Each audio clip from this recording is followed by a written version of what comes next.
Wait. That's why my headphones are weird. Yo. Fuck. Freak. Sorry. Freak. Spaceship vibes. Woo. Yo, Zen enthusiast, I see you. What's up, bro? What's up, Lita? What up, Orlando? What up, Bud Green, aka Zenzo Washington? Been a while. It's a celebration, bitches. What's up, dog? What up, Quantum Architect? What it do? Good morning, good afternoon, and good evening, wherever you are in the world. This is not a motherfucking crypto show. This is just a place where Crypto Bruh releases his chaotic theory on crypto. I seem to have a different theory than everybody else, man. What the fuck is up with that? Like, what is up with that? Like, why is the way that I think not in parallel to the rest of the realm? Am I doing it wrong? You know, I question it every single day. I wake up and someone's like telling, you know, the craziest thing about the Crypto Bruh effect right now is that I'm actually making sense, but it's making so much sense that I think people don't want it to make sense. You know, I would be the same way if something started to like intrude into like the way that I thought about something. And again, if you've been following the channel, shout outs to you. If you're here today and this is your first time, make sure you hit the like button, subscribe button. If you're watching on X and you want to get part of the chat and get a what's up, come to YouTube. That's the chat I got open and where I say what's up to everybody that pulls up. So if you got a question or something, jump in the YouTube chat, ask it there. But yeah, big ups to everyone that's still riding the Crypto Bruh wave and listening to my chaos. Big ups to you for trying to hopefully see what I'm saying here. And I personally think that I've got a different view of Zen because I never gave up. Like, I never gave up ever. I might have made my own tokenized coin because, again, that's what it's all about right now. It's just about tokenizing leaders, nothing more. Technology is where tech is, and that's why you need to follow leaders that are leading in technology. You know, you don't want to follow behind leaders that are just simply telling you things that they're doing. You really want to be behind leaders that are doers, and they're doing more than yo ass, right? You're just chilling in crypto and they're working every single day. So looking at Zen right now, something I want to just point out before I really start diving in is Zen is so early. Like, when you look at the 24-hour volume by percentage, like if we can, if it lets me flip it real quick. Let me see if it's going to let me flip it. I guess not, but it's cool. We can do it by 24-hour volume, which will give us a percentage right here. But what you'll see is Zen is still trading on centralized exchanges. When you see like we're like number 8 on Uniswap with only 5% of the overall trading volume, that like gives me a lot of insight that Zen itself is still being looked at as like a token, right? But realistically, it's more than a token. It's an ecosystem. So like the token itself has a lot of there's a lot of stuff going in, right, to this token and making it valuable. And the end game is always going to be X1 chain.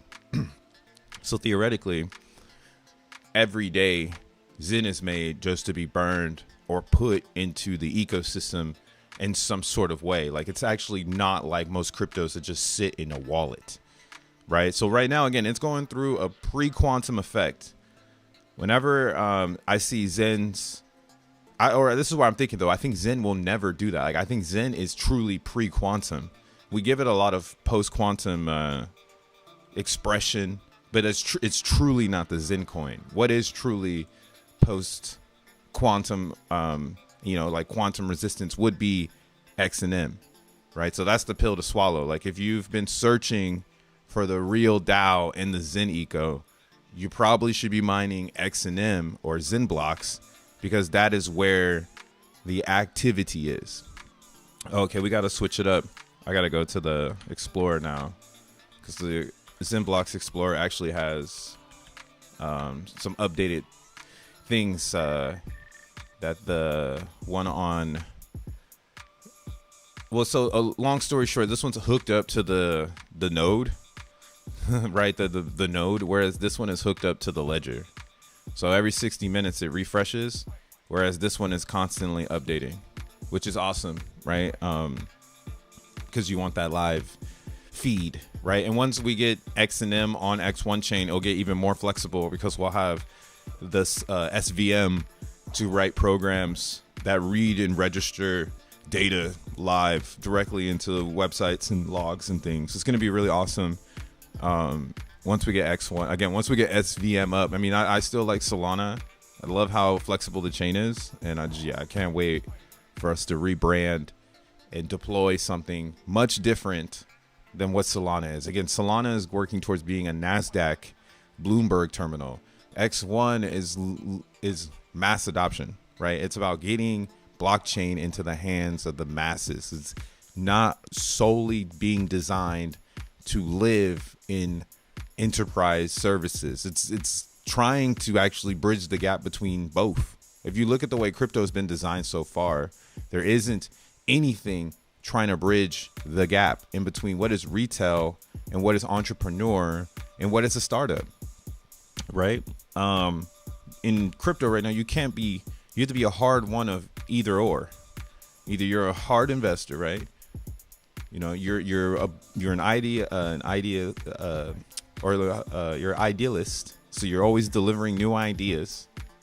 You know, there's just like a lot of different things that go into like being down for one crypto right now, and we need a real outlet, in my opinion, that is a blockchain driven for everybody's usage, right? The TON situation right now is a perfect example of this. The fact they got back into the top 10 is insane, but it's like, again, we should be inspired because Solana has already done this. Solana has already been fucked, you know, and something's happened to it and it's recovered. So if TON has enough believers behind it, it will recover. But again, there's a lot of legal things going into it that makes it still not as powerful of like a blockchain as like a Solana. So again, you're like wasting time, in my opinion, praying to God that TON becomes something, right? And that's why we're waiting for X1 chain. There's no reason to want anything anymore, because you just got to wait a little bit more, and bam, out comes X1 chain. Now, a lot of people think like, how do you say this? Like, why would anybody want to use X1? That's a good question, because why would anybody want to use Bitcoin, or why would anybody want to use Ethereum? And as soon as I said that question, you probably had an answer pop into your head, because these are so simple to understand, right? But then if I were to challenge you even further into your knowledge of cryptocurrency, and I said, yo, why would someone in America choose USDC over Tether? Like, do you have that answer? Right? Like, that is a huge understanding of where today's market is. And that's like asking, why would an American choose Solana over TON? And the TON coin is literally, you cannot get it in America. Like, it's impossible. So I know that this is just the world doing world things, but I'm still betting on BNB as being like the world coin. I think it has the most respect. So I don't think a new coin shows up and replaces BNB, right? Like, I don't think Telegram is here today to change crypto or blockchain, encrypted messages. Like, that's not a fact, like encrypted messages is face-to-face conversations, meeting up in real life, not wearing a wire. That is where we should be headed back towards. We shouldn't be trying to act like everything is only going to be through the device. That's like a sometimes I think people take cyber or cyberpunk fiction, like they bring it into the real world, and then that shit really fucks everything up, right? So I don't think like cyber world pseudo anonymous visual anti. Like, I don't think any of that shit is going to have any sort of rule in the crypto world in IRL. Like, it'll be there because it's like Pirate Bay or some shit. It's like torrenting. Like, there will always be people in the background. But again, that's why mainstream manufactures what's in front of those that they want to interact with the product that they're giving them, right? Mainstream will manufacture the ideology that tone is not tight. And you can tell it because, again, Solana is weaved in with USDC, which is weaved in with America. You know what I'm saying? I've already been bringing these questions up. I need X1 chain to have an official USDC release. That would be so impactful for the chain. An official release. Like, yo, we're bringing, and it doesn't even have to be so hyphy, It's just we're bringing USDC officially to X1 chain. I think that's a super strong stance for X1. And again, solidifying it that it's an American brand. I think we need American branded cryptos. There's one thing about the world, but that's the division. The world won't understand why Solana is Solana, and they'll tell us, I think, like, you know what I'm saying? Like, the meta of like why Solana is not tight is coming from people who don't want you to look at it. It's the same thing in Zen world, and same with Bitcoin versus Ethereum. The opposition is always coming from like a place of, we don't want you to learn more about what you're getting yourself into, right? So this is why, again, I'm really paying attention to how weaved together Solana is with a lot of American products, and that's positive for X1, because if they're using SVM, it's nothing to move the contracts over to the first fork of Solana, in a sense, with backed by Jack Levin. Again, we're living in the world of leaders, right? We're not living in a world where a pseudo-anonymous chain rises to the top and USDC goes, oh, we got to bow to these people because they made $1 billion chain or some dumb shit, Like, at least that's the reality I'm saying. Like, I know Crypto Bro got a lot of hopium, but that's the reality. I'll show it. You got to go to Solana Beach. This is how you get to see it. You go to Solana Beach. And this is where you can see all the validators on Solana. And then this is why I'm saying, like, there's a race here for even power on Solana. And you don't really see that on other chains. Like, you don't see Coinbase hitting up Ton like, yo, let's work with our legal team so that we can fucking get you guys, legal in America. Like, that's not happening. XUSDC. Nah, it just got to be USDC. The V for Vendetta. I'm Kool-Aid King, says Rolando. Lols. What up, Crypto Jake? What it do? What up, we personally experienced? Straight up. But yeah, it needs to just be USDC. Like, you know what I'm saying? Like, it just needs to be like I've been saying, like a lot of cryptocurrencies are like similar, or how do you say this? DEXs are similar to stores or like a retail shelf, and we go to a DEX or a centralized exchange to buy these coins, right? Like, we go there to get Bitcoin, and maybe you're going to do something else with it. Maybe you got the meta that there's Taproot, there's ordinals, there's pictures you can buy and shit on Bitcoin, music you can buy on Bitcoin. So you're going to go get some bits and move out, right? Same with Ethereum, right? Same with BNB, same with Sol. Like, so that is the only reason for people to go and get these coins. That's it. Now, people make fees off of people living on that notion of, I'm going to go get a coin and go do something else. Like, that's literally crypto. We live in the DeFi era. Even though Vitalik is throwing a wrench in it right now and getting his followers to think, which is smart, because imagine if all of the, again, imagine if Shiba Inu decided to just go back into fucking Ethereum. Like, that market cap would just go into ETH, even though it's nothing. Same with Chain Link, same with Polkadot, same with everything below. Like, Matic is getting ready to change. I don't know if you guys saw this, but Matic is rebranding. They're dropping the Matic part, and they're going to fork it to Pole. Have you guys seen this shit? I don't know what the fuck's going to happen, but it's starting from today until the 8th. So I don't know what's going to happen on Matic. But yeah, they're changing everything to, the Polygon Eco token. So it's called Pole now. The upgrade from Matic to Pole has been initiated on Ethereum mainnet. All right, so they changing the contracts in front of our eyes. I don't know. I mean, Jack said that this shouldn't affect Ethereum, or this shouldn't affect the contracts because they're already in the cluster in a sense, and they're just using the native. So if the system switches, right, like if the blockchain switches to Poly, and they basically airdrop you these Pole tokens, and then you're like right now I got 3 Matic in this wallet. So essentially I'm assuming that I'm just gonna in a week I'm gonna come back and it's gonna be like 3.7 Pole instead of Matic, and they're just gonna fork the chain, and I won't know anything because I'm just gonna connect to it because that's all that happens. I don't control the blockchains, I call them, right?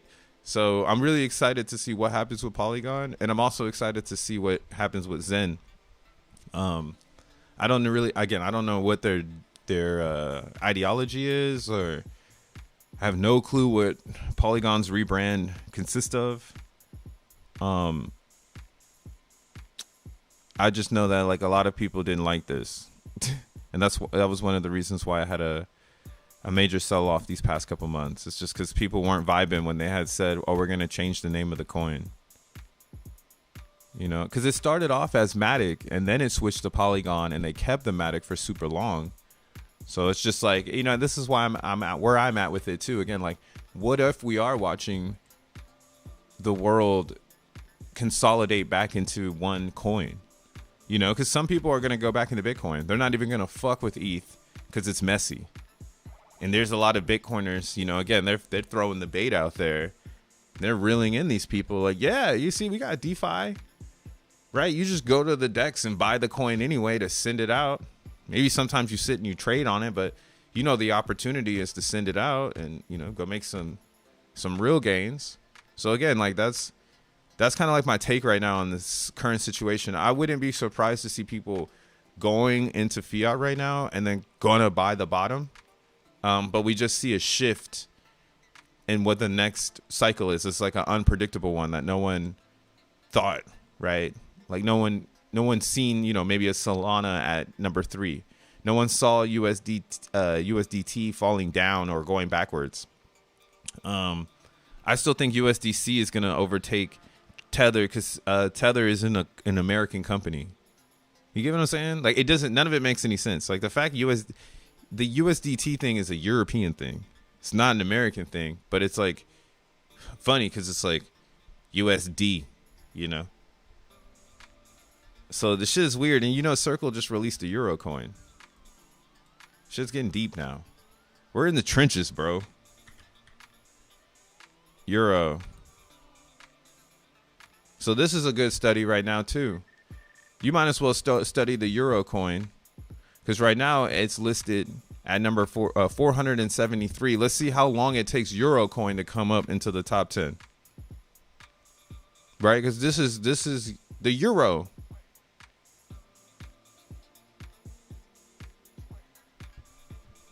I'm excited, dude. Imagine like when we start getting really like all of these stable coins based like on their fucking Tether fiat bullshit or whatever, but like in the name of like not like you said, or how do I say this? This is more organized.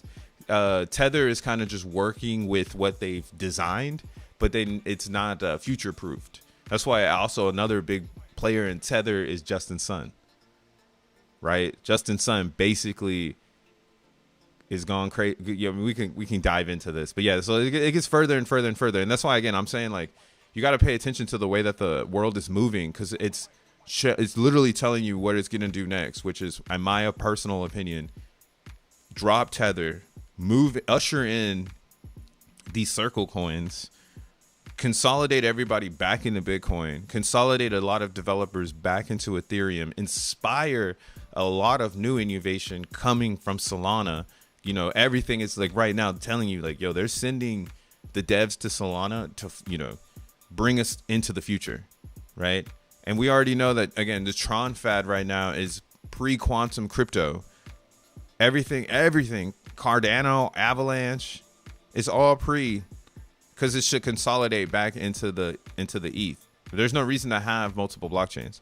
You get what I'm saying? Like, I mean, there is, but there isn't, because I can just use a layer 2 that uses ETH like base, and this is the new world that has been introduced. So again, this is all going back to the validators on Solana really telling us this story, because we have Coinbase at number 3, we have Ledger at number 5, we have Galaxy at number 2, Fragment, if you know what this is number 4.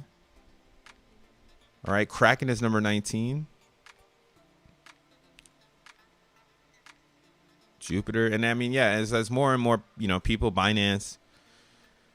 What I'm trying to get at is this is what I hope X1 has. Corporate, maybe it doesn't, you know, and maybe that's why we're rooting for Solana, because we won't get the Coinbase sign on with the validator. I would hope, again, that we would, right? I would hope all of that shit would be easy peasy lemon squeezy, and we're not going to run into a new learn about gatekeeping, and even in the validator state. Possible. It's a possible learn. So I'm just, you know, again, we're just traveling here, and I would like to see this, like this support for X1. Again, it's an American blockchain. No, there would be no better time for it to come out, bro. Until like right now, everything is lining up perfect for it. And this is why, again, I was talking about XENBLOCKs, because it's 19 days before the halvening, and we are seeing this difficulty now at 72. Then they should put the difficulty chart here. So that's the one thing that's cool about this one. So here we can actually see the average difficulty. So the difficulty got as low as 64 July 30th. You know, and it's been recovering ever since and going up. So it was decreasing a lot, very steadily, and then now it's just caught on. And what this is doing is this is registering how many people are sending signal to the mining pool. So it's saying that there's 275 active miners, but there's actually 492. So this is like how many miners are currently mining with like with a ping to the mining pool. So I mean, that's why you see more here, because this is live versus collection. Like, this is collecting the data, and that's why, this is fire to see that people are coming back again. What they're speculating on is the halvening that's going down in 19 days. So in 19 days, there will be a halvening. We got it on my page, man. Yo, look, check this out though. Euro to the top 10. Yo, I don't live in Europe, but like, yeah, if you're in Europe right now, you should be trying to tell people. You should be like, you know what I'm saying? Like, imagine that this is the play. I think would be like, you get a bunch of liquidity pools early before people start to like, or before it like starts to print in mass, so that you can capture the inflation of the euro coin. Like, as people start to like stake it and move around the inflation, you can just like really position yourself early. I wish I would have done that in USDC before they started to just print it. Instead, I got scared of it and didn't think twice about it. But like now I'm like, man, people who are early to catching inflation with USDC and holding it and staking it and getting like whatever APY they could get from holding the stable, like epic mother truckers. They got that shit. They win. More winners, you know. So yeah, that's the only reason I'm not discouraging the stable right now. Is there's a lot of learns, but you just got to put your thinking cap on and like really hang out with it. What I want to show? Oh yeah. Today, Base is technically aligned with Ethereum and economically aligned with OP holders. Dude, that's crazy. So Base is looking good. The weirdest thing about Base right now, like I'm not an Ethereum person, so I guess I feel for them. But yeah, it's like they can't really, like, if you go, you know, because Vitalik like fragmented ETH, base is centralized. So like a bunch of Ethereum people are kind of like not able to like participate anymore in a sense. So that is kind of sad, you know. It's like, damn, the harsh reality of Ethereum, right? It's like, yo, they're really fragmenting it for control like this. Like Solana came in the game with that idea already. Now you're watching it happen in Ethereum, you know, because Ethereum started off decentralized and proof of work, you know, and now it's centralized and proof of stake. You know, it's crazy how it did that.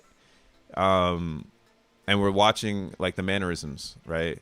So again, just play the game right. I hope you've been studying, you know, because we're about to go into hyperdrive. I think from September until next May is going to be hyperdrive, and I'll show my chart.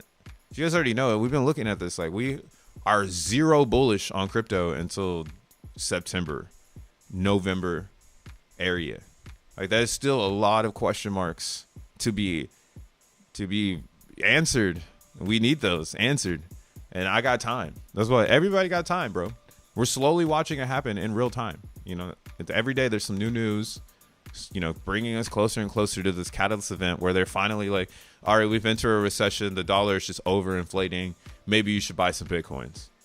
You know what I'm saying? Like, where are you going to be at when that shit happens? You're going to be, oh, the world's buying bits. I'm finally going to start buying. The world's buying bits. I'm going to finally start getting into the XENBLOCKs. Like, you're ahead of everybody, bro. Like, I hope you use your edge more than you use your greed. Just from Crypto Bro to you.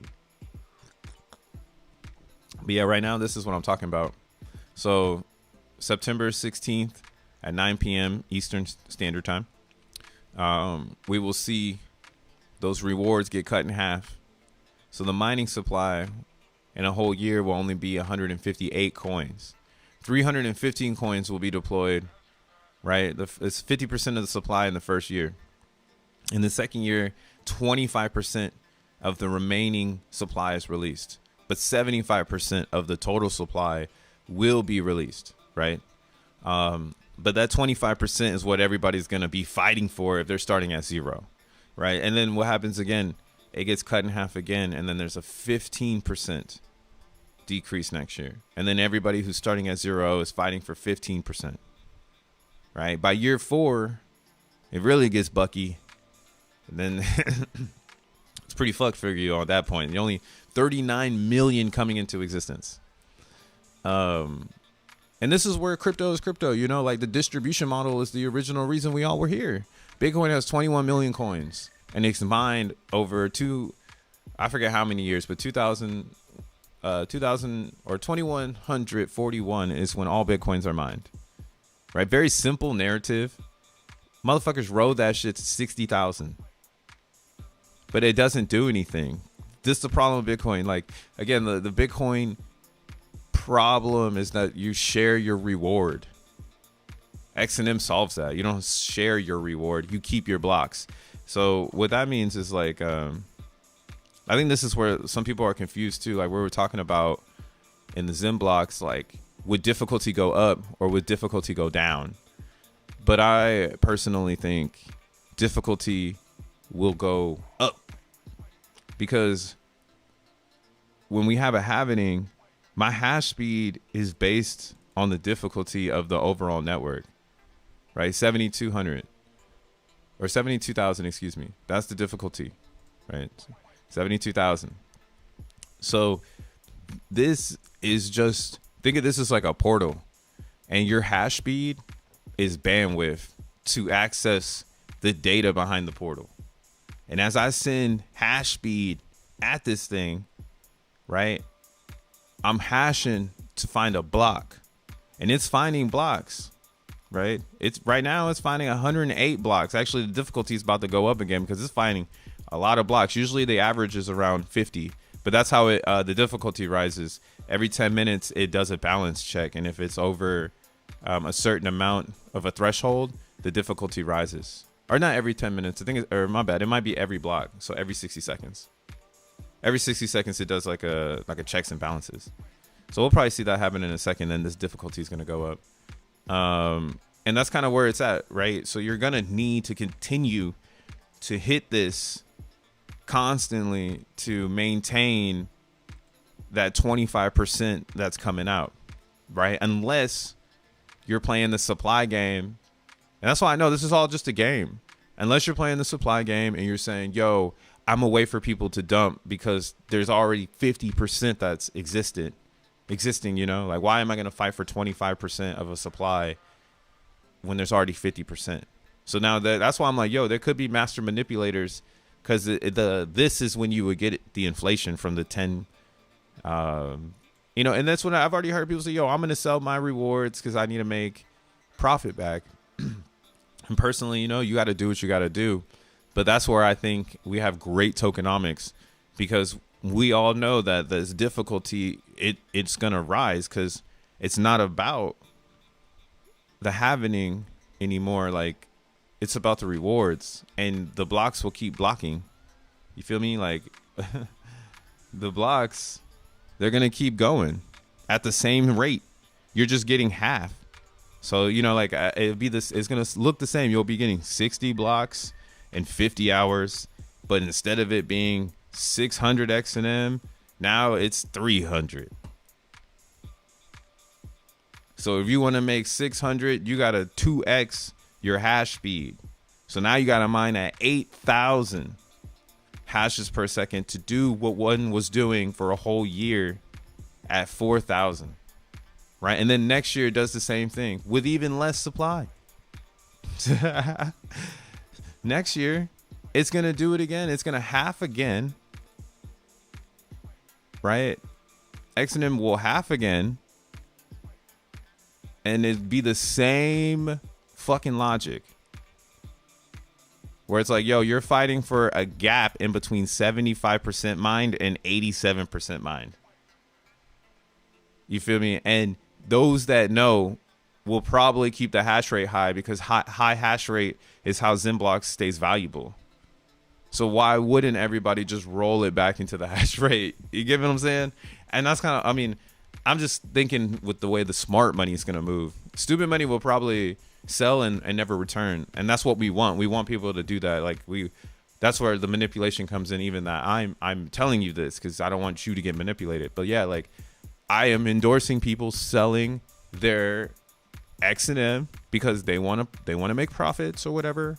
And I'm a collector and I need to collect more of these coins. So yeah, please give me a discount, because why the fuck am I going to fight for 25%? I mean, you know what I'm saying? Why would I fight for 25% of the supply? That I will keep my hash rate, and I probably will even tune it up some, because I am going to fight for that 25%. But you see, smart money won't do that. They'll be buying it, and then people will be trying to play catch up. So I don't want to be on either side of buying or playing catch up. As you know, I've been mining XNM this whole fucking time. So there's no reason for me to have to catch up to shit. Y'all trying to catch up to me.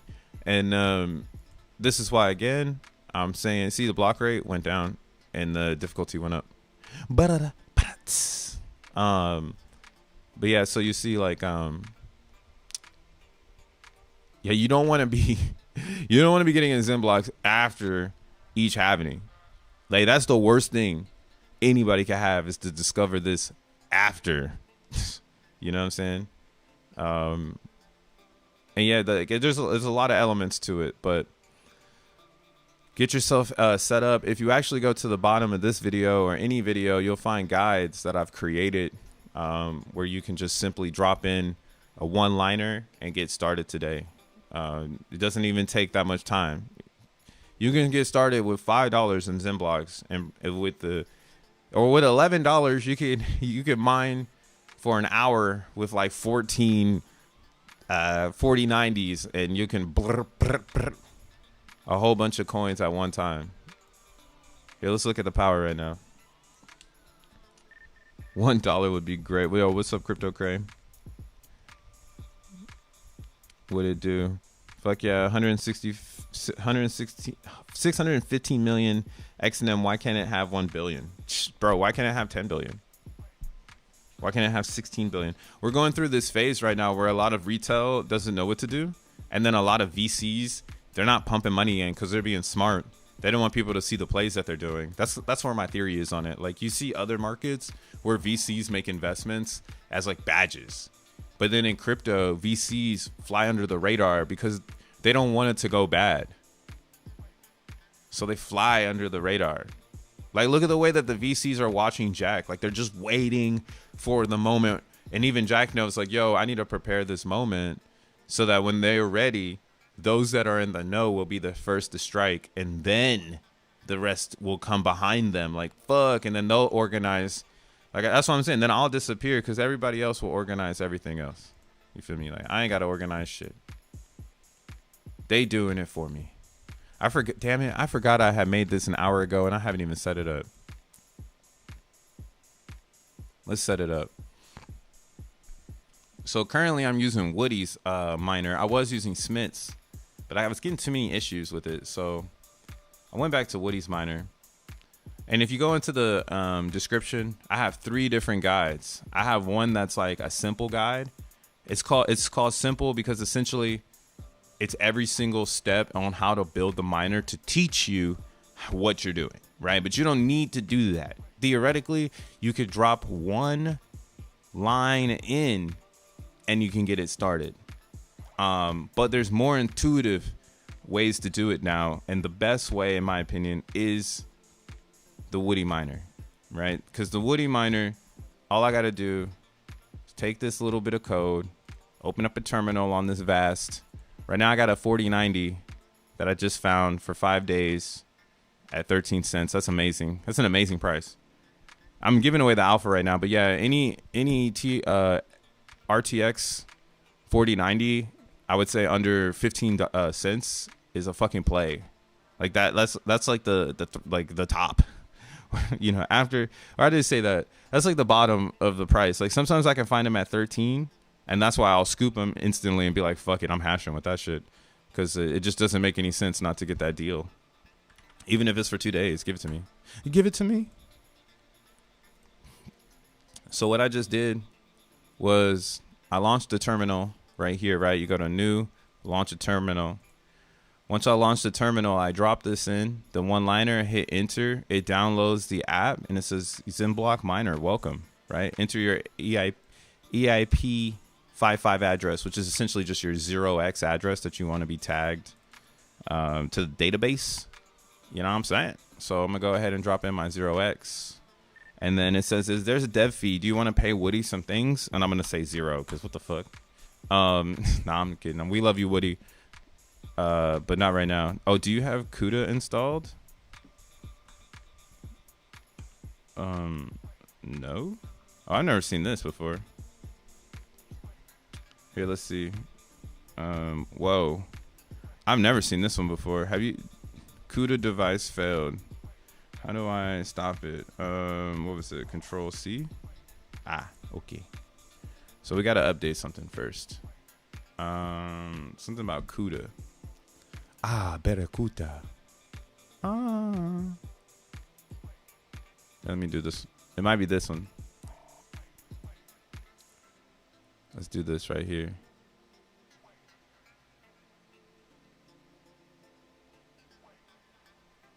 I don't know if it's going to really work this way, but we're going to find out right now. So it looks like CUDA isn't installed on this. Damn. How do I install CUDA? Why is this giving me a problem right now? Do you have CUDA installed on this GPU? Fuck. I don't want to have to. Hold up 1 second, y'all. I have to find a file, or not a file, but I have to find the command to install CUDA. So this is what I'm using, which is kind of weird. CUDA usually is installed, but CUDA is the program that's being utilized so that we can run the miner. Right, like the miner just doesn't run. Like the miner needs a program that compiles in C. So they made, like, that's what CUDA is. CUDA is essentially like the C programmer for all GPUs.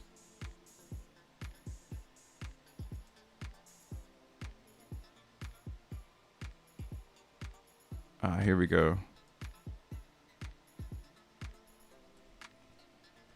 Let's see if this works.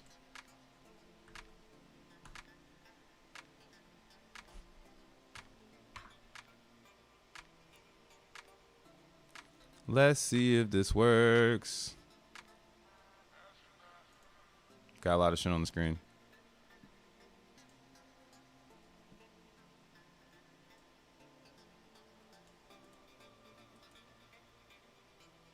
See, I don't think... All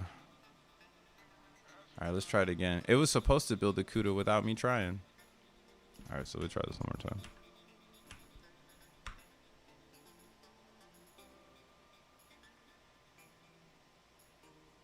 Damn. All right, so this one's a flop because I'm not trying to figure it out.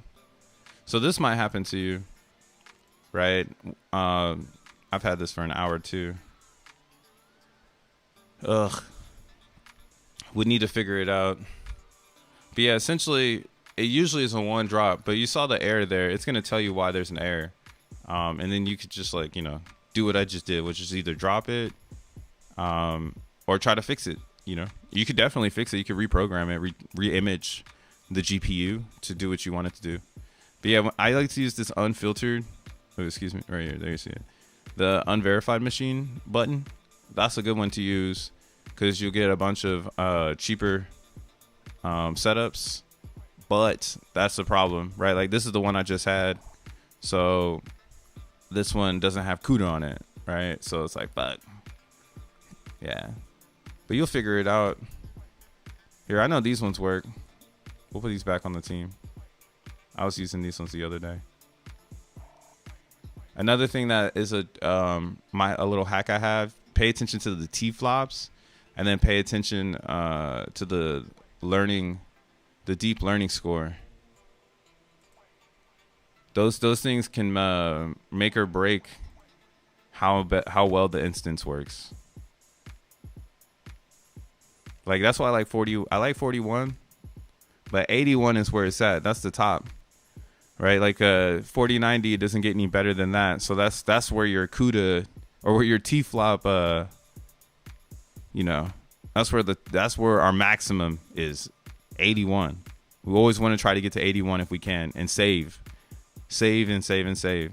See, like look at this, like 13 cents for 81, but 10 cents for 41. Like I'm actually doing myself a disjustice turning this bitch on, but I need a hash. You know what I'm saying? And that's kind of why, again, I'm like, I'm not the only person that's probably going through these turmoils. You know, it's like everybody has to go through these same problems where they're like trying to discover, how do I save money or how do I make it the best? We've been doing this for over a year now. So I can only imagine like how popular XNM will be when there's more brains on it, because it's a better P.o.W coin than like an ore, right? Like ore is kind of whack. I saw today, like people are like mining like less than one ore and it's taking them days. And they're also using up our resources because they're using cloud mining. So it's almost like XNM is what everyone is looking for. Oops. XNM is what everyone is looking for. XNM is what everyone is looking for. XNM is what everyone is looking for. What did Jack mean by I got the crypto market ready? What do you mean by that? Wait till Gary Gensler tells his buddies. Well, now you see, like, what's funny about that is, again, Jack and Sensu are like, they're actually in crypto world. Like, everybody makes fun of this idea that you should get a job in crypto, but I'm gonna keep driving that home like I'm a fucking inspirational man, because you should get a job in crypto. We need decentralized minds behind the scenes. Like, there's too many people who think they get this shit, but they've never done a DeFi thing in their life. So, like, why aren't you working in crypto and making money in crypto and not just spending money in crypto? You feel what I'm saying? And, like, that's kind of like, see, Wadata, this worked instantly. I don't know why the other one didn't work like that. That is how easy Woody's miner is. Fucking around and it worked. Voila. 35,000 hashes. Let's see how it goes. We'll see how it goes.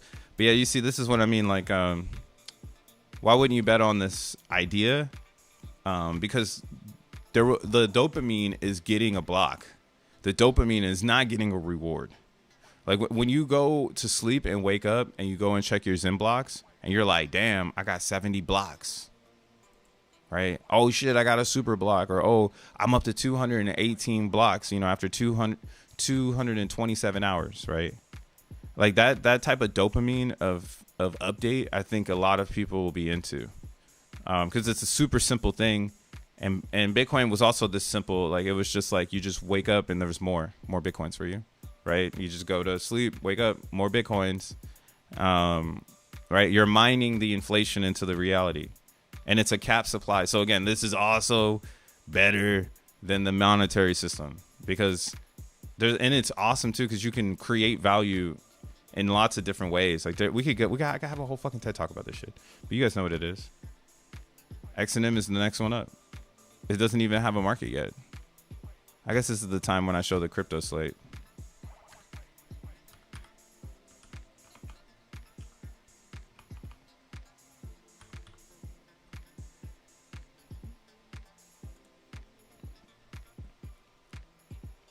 God perspective. Yo, what's up? What up, kid? On Rome Spaces, Jack said X1 is ready. Just got to get the crypto market ready or something like that. Yeah, no, that Rome Space was fire. Actually, I want to listen to that too while I'm streaming right now. We'll listen to it real fast. But yeah, like Jack is literally telling you guys like he said this in the beginning too. He said like, yo, if people want to make it, they'll make it. I really, really enjoy that clarity because it shows that it's a fact. Like people really do want X1 chain and they want it bad. Like we've got bad math happening right now because there's no X1 chain. Everybody's making up math, which is fine. I think we need clarity. Some people need reason for why they're even here. Right. And everybody's right and everybody's wrong. That's the beauty of XEN. And again, but that's why XEN cannot be a security coin, because how do we secure something when everybody is right and wrong at the same time? It just doesn't make any sense to me. And that's why, yo, XNM is the real DAO. It is the real pillar of XEN success. It's the proof of work coin. It's going to dominate security again. And we can see here in the proof of work sector, it'll fit perfectly into here. Even at $1 billion, it would make it the 8th most expensive proof of work coin in crypto. Right? At 5 billion, it's more relevant than Caspa, right? And again, none of these coins are securing a robust TPS chain. None of them were designed for that. They were all actually designed to work in a singular fashion, in a very linear fashion. I mean, Caspa's a DAG, but they don't even have smart contracts. They don't have no DEXs, just miners, right? So we know where this is going. Come on. Oh, yeah, see, this is getting nuts. They're telling me to subscribe already. Like your IP has visited this website one too many times. Subscribe already. Damn, Purecoin is holding number 48 in all of the coins. Wow. The legend. The legend.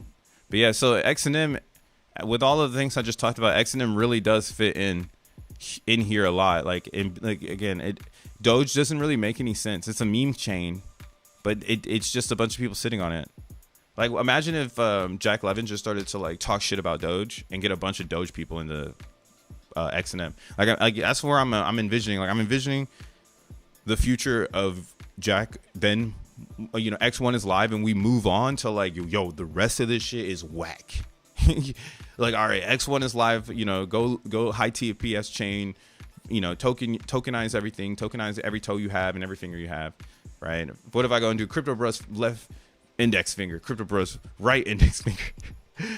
So yo, go buy all my fucking finger coins and put me together or some shit, right? So like looking at you know the future outside of that, because we know that's going to be successful. A lot of, you know, carnival of users in the token TPS world of X1 chain, but in the infra side, right? That's where I see Jack coming in and telling people in Casper, you're dumb, dude. Why are you still mining this, right? Bitcoin SV, like, what are you doing? Zcash, what are you doing? You know, Dashers, what are you doing? Like, turn that shit off, repurpose it. You can bring your GPUs to XNM because it's ASIC resistant. And if you want to bring your ASIC, you want to make, you know, FPGA, you know, a lot of these custom chips that cost millions of dollars to make, stress it, make it, you know, kick out the retailer. We saw this already with the Bells. Why isn't Bells here?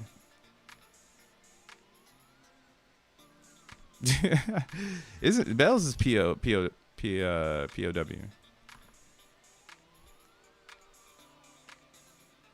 And Crypto Slate got Hex, but they ain't got Bells. Weird.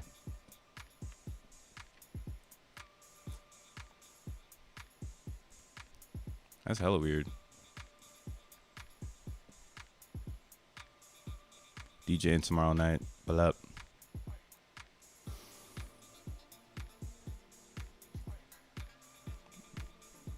But yeah, this is a legendary space right here.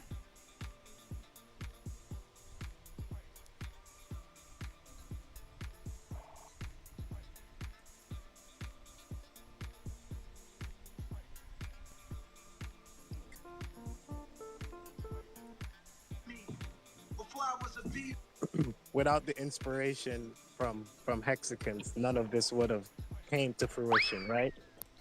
Oh, hey, this stopped at a really good spot. Shout out to Tekken. I would have to agree that to be the case. So no more hating on hexagons, okay, guys?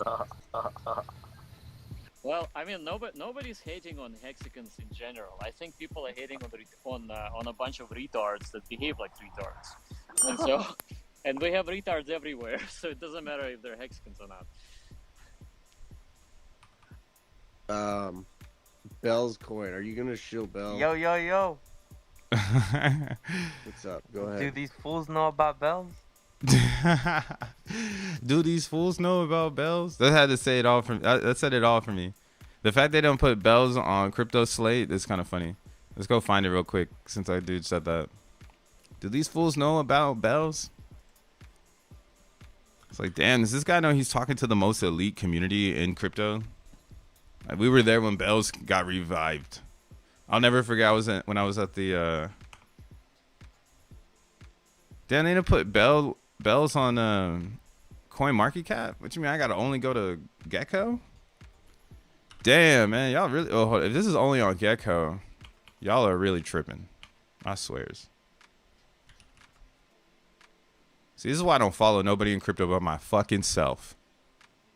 I be listening though. I'm like, all right, yeah, they cooking over there. They cooking. And then I go and then I do some shit like this live, like thinking this shit is just like mainstream as fuck. And then it's like, oh, nah. Actually, we still cooking on on Twitter and shit. I thought this shit was serious as hell. This is a CoinGecko coin, man. Y'all need to shut the fuck up.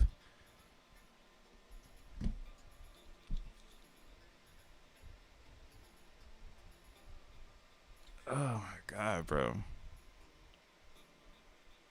I love you, Clout. Get the fuck out of this. If there's never been a more, or how do I say this? Like, if you need any more flags, like, just stop watching my channel. Like, just stop watching it now. Yeah, it's a bad one on this one. It's a bad team. And that's why, again, that shit doesn't even make any sense, bro. This shit's not on level X1 chain. None of it is. All of this stuff is whack. Because, again, the problem with Bells, if you rewind time, was that it revived itself because it came from the creator of Doge. And when it revived itself, it was just because miners had had the equipment. So everybody just started mining it because it had a max supply, right? So it's just like if all of a sudden XNM died, and then one day in the future I'm just like, yo, we should reactivate XNM, and then let's see how many people we can get behind it, and we'll put it on some exchanges, and maybe it'll pump. Because this is all classic, you know. Like one of the classic things. You want to know why people get so horny for like listings? Is because in the past world, right, pre-quantum world, that was the only way to get clout. That was the only way to get to the next level, was to say I'm going to Coinbase, I'm going to Binance, and all the exchanges did was make a fucking hot wallet. Like how it's like so crazy how like naive crypto users are. Like an exchange literally just turns on a hot wallet and then they go, "We're listing y'all," and everybody gets all horny and says this shit's gonna change your life, you know. But that's all it is. They just opened it up for trading. So yeah, I would say again, you take your hash power from Bell's coin and put it in XNM.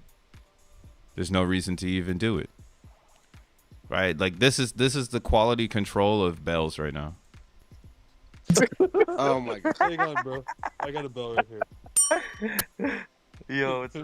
Let's let. Well, go ahead, Bell. What do you got? wait. Do they know about the? Yeah, it's a fork. It's a fork of Lucky that was brought back to life, right? Come on now, you already know, bro. All right, guys. Yeah. So who holds Bell's coin here? Nobody. All right. We're not. Let's let Jack. Probably gonna be out here in a minute.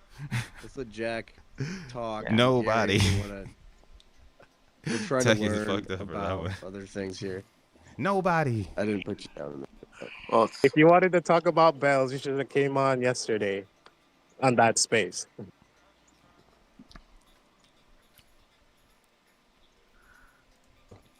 I'm pumped about this. Literally.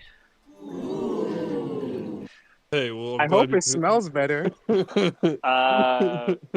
some cats moving around and like. But I just want. the reinforcement is this what Gary is?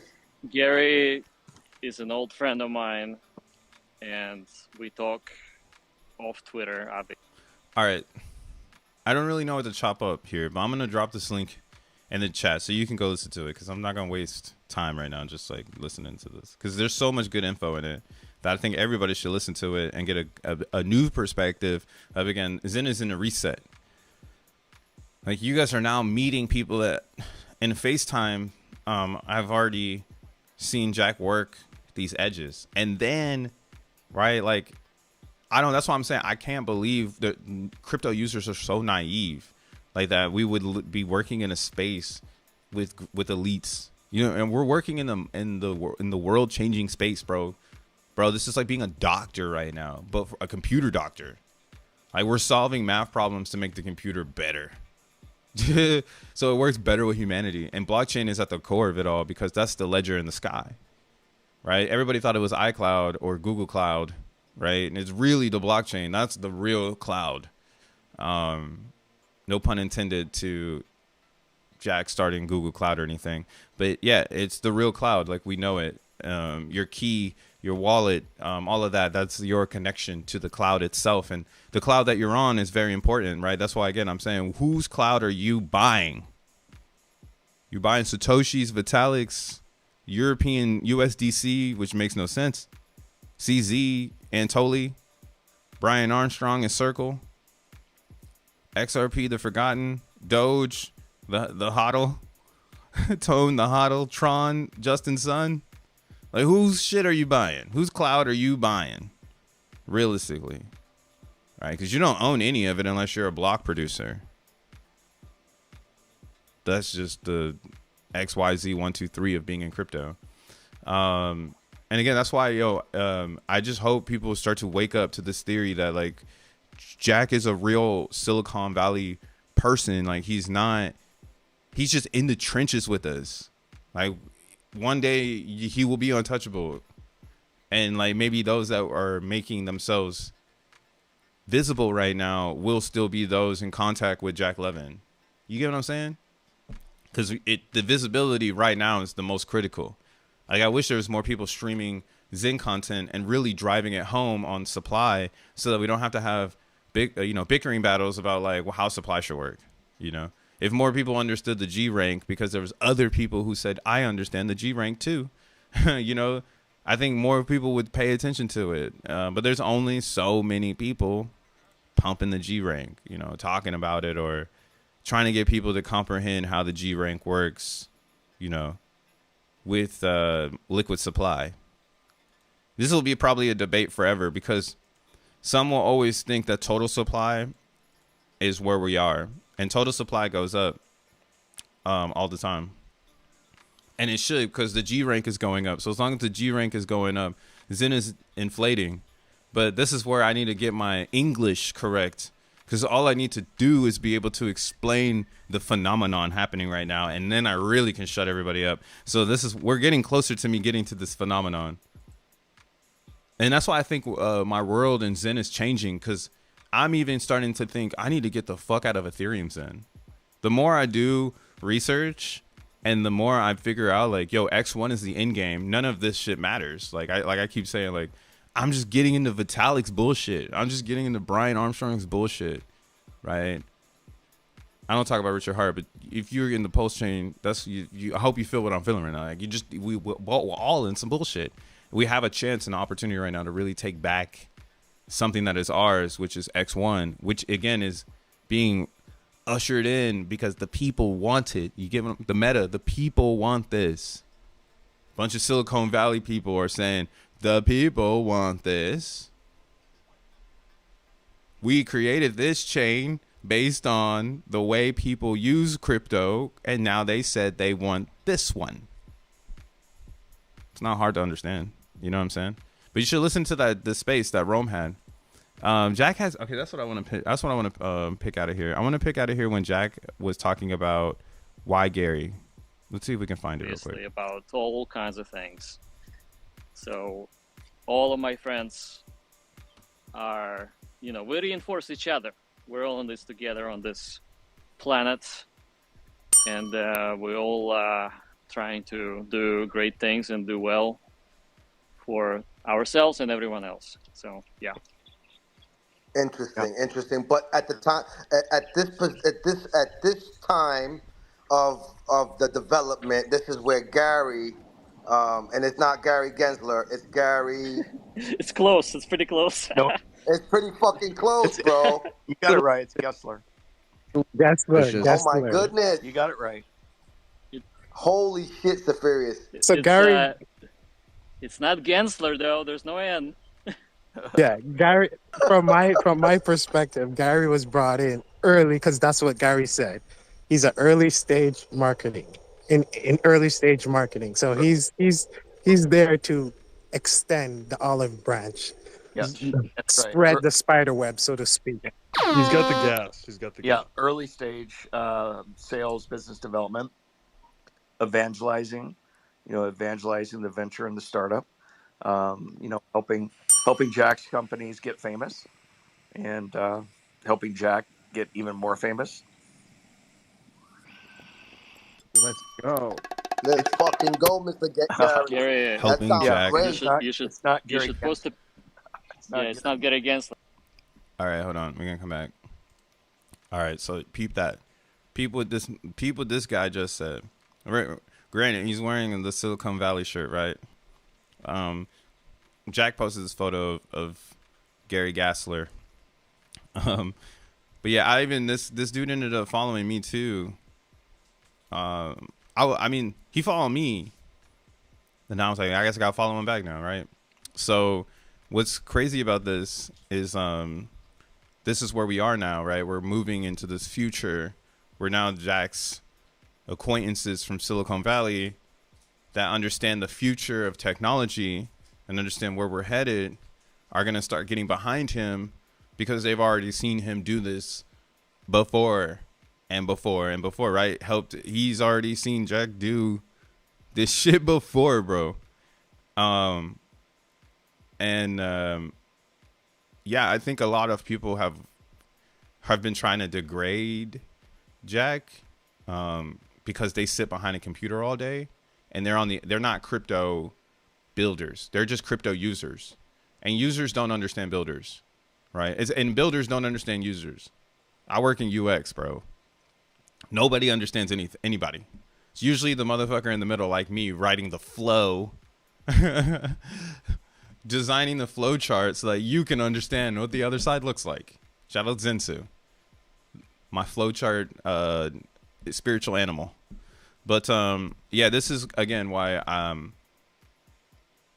this conversation was mad important for everybody to hear and for Jack to express that this is like he's got friends in high places, essentially, right?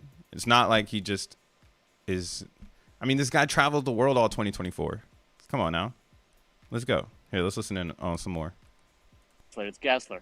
You should post a picture of us skiing. You probably have it.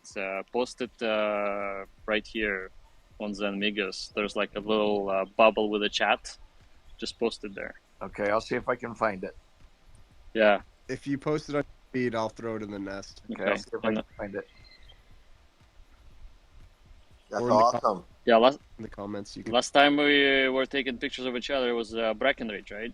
Yep. We were skiing. It was in May also, I think. Oh, it was in May, yeah. Yeah. Yeah. Okay. Oh, I found it. I found the coolest picture. I'm gonna post it up right now. It's not the skiing picture, but it will do. So there's we got a lot of guests here, Safarius. Is if there's one thing you guys can tell us about that we can be excited about without revealing too much, Safarius, Gary, what could we be expecting in this new development network phase that we're in? Well, I think probably one of the so first of all, the blockchain hasn't been down for like, I don't know, since it's been down last time, which was quite a long time ago. I don't even remember. So it's running well. The thing that Jack's talking about right there about the blockchain being down was when we realized that you could 33% attack Phantom or 33% attack any POW chain, POS chain. If one staker gets more than 33% of the staked amount, you got to fork them out the chain to get the chain going again if they unstake. So that's what he's talking about. We haven't experienced that ever since that moment. Everything in X1 has just been about going as fast as we can. The performance is awesome. It's pretty much ready to go. And so from the technical perspective, the staking, delegation, the yield, everything has been tested. There have been some cases that we tested to make sure it performs well under stress. We practice repairing the blockchain should we get into difficult situations. That was examined as well. So the only work that we really have left to do is the sort of like a foundational world representative thing. Like, we need to get the foundation done. We need to get all the ducks in order. And scene. No, I'm just kidding. So this one, bro, FaceTime is so important. This is why I love living in New York. If you've ever thought about, I don't know who I'm speaking to out there in the world. If you've ever thought about getting out of your situation and getting into a better situation, move to New York. Like, it doesn't matter anywhere. You could be anywhere on planet Earth. If you get to New York, things are going to happen. Right? I came here too in 2017 because I thought crypto would be like a cool thing to be part of, like watching it become legal and like, being in tune with like Wall Street. It's kind of funny how I came to New York from San Francisco, and now like I've seen that like most of it is just manipulation. Like tech doesn't even matter, and that's probably why all tech is in Silicon Valley. But yeah, to Cypherius's point here, they're doing the foundational work now. They were talking about this before about how they're going to go to Singapore and really get things going, hopefully with some overseas stuff, so that they can get the foundation going. Fingers crossed that all that shit happens in the next few weeks, and who knows what happens next, But yeah, the technology side of X1 is pretty much ready to rock. It's going right now. You can go and try the Prime Miner, right? You can do the Prime Miner. a website that's running on X1 to give you 100% the vibes, you know, the transaction speeds, the confirmation of in-wallet releases and things like that, all using prime numbers, mathematical shapes.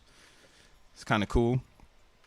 Again, a lot of stuff you can already do. I think there's a lot of ideas. I'm just gonna keep it at that. But yeah, X1 is real. Foundation is next. So let's keep listening in. We need to get XENBLOCKs integrated. So, but that even that can be done after launch potentially in terms of like the technical aspects.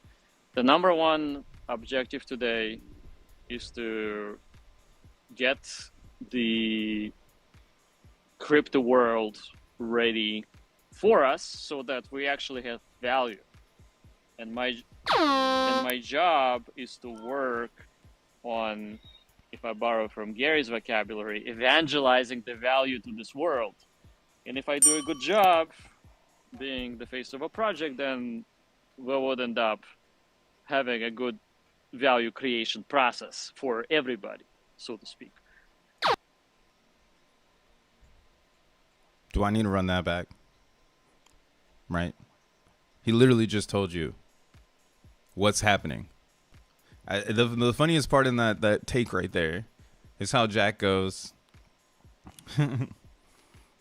like it's his job, you know, to go out and express this value for this foundation and be the face so that people know about it, which he's been doing all year, going out, being the face and letting people know about it. I've been doing it too in my world. But I'm not Jack Levin. That's just the one thing. I've already told Simple this one time we were chatting. I was just like, bro, we're not Jack, you know? Like, he did a bunch of stuff that's super respectable in the space. And it's like, you need that kind of badge to even make a blockchain in this future. Like, let's be honest here, you know? Like, when you peel back all the layers of the onion, I like to say, and you look at cryptocurrency, in its core, it's a gimmick. So the only way it can be real is if a real person brings it to life. 2008 was it was very mysterious. Like, you know, it's only 8 years out of the 99, dog. Like, now we're fucking 24 years away from we're 25. Yeah, 25 years from 1999. All right. That was a long ass time ago. Satoshi had to be anonymous. Vitalik was able to have a face because he came after Satoshi.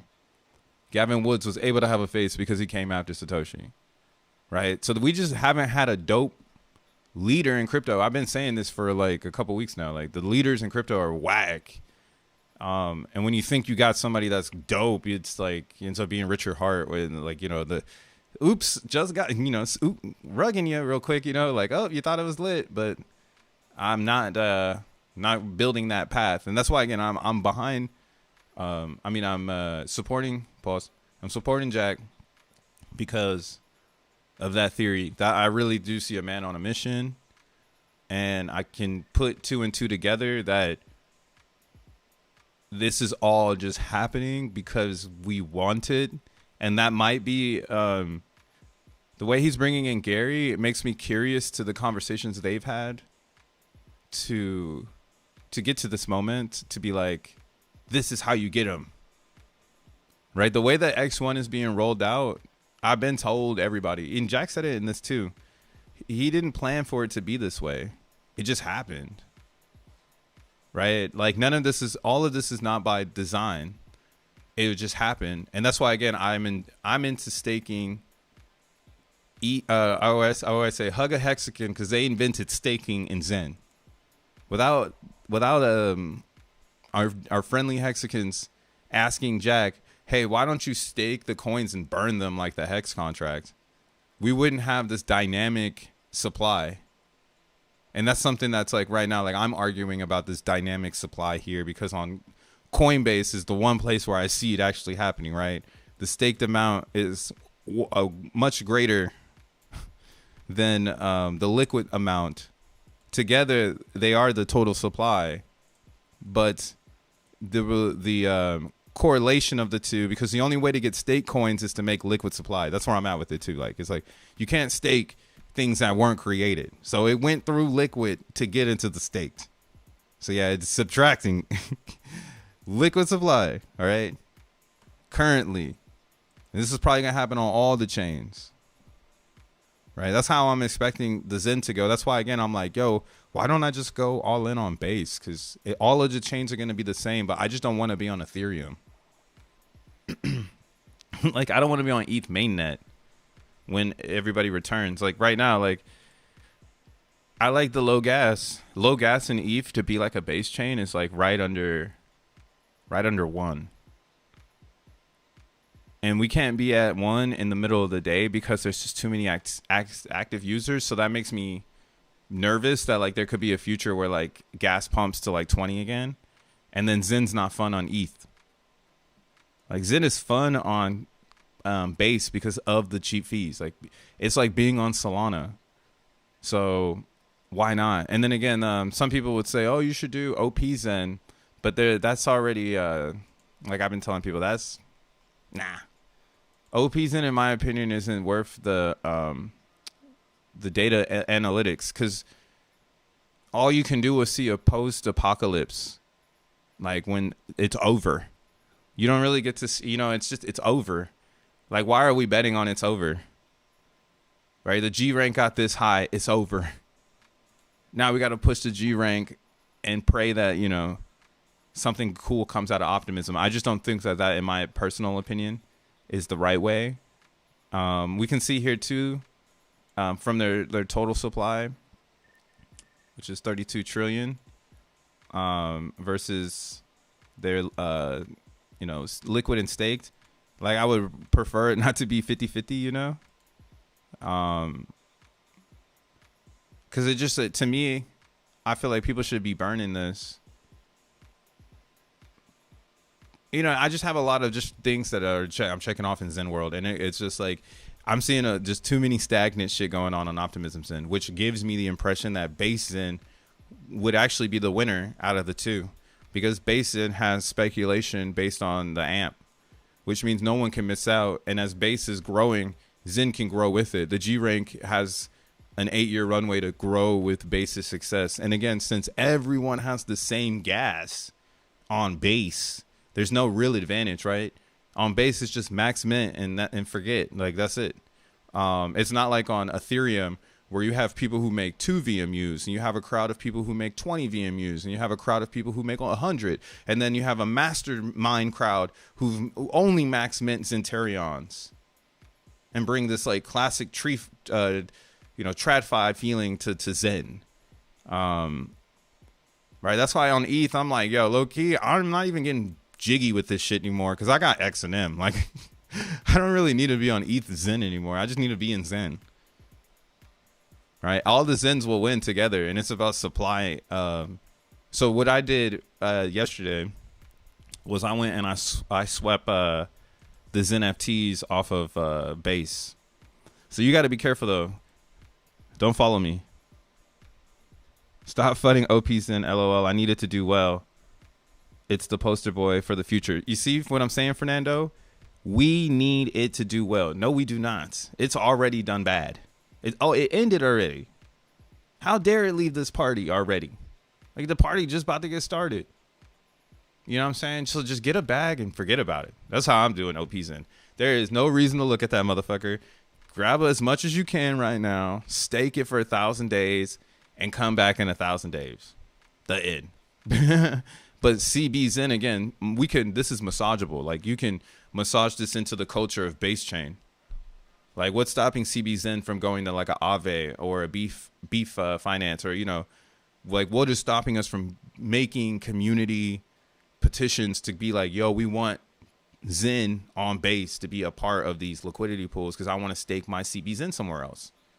Right? What's stopping us from getting, again, Jack says he wants to be the face of Zen, right? Or the face of the foundation. He said that himself just now. And I think he's a great face.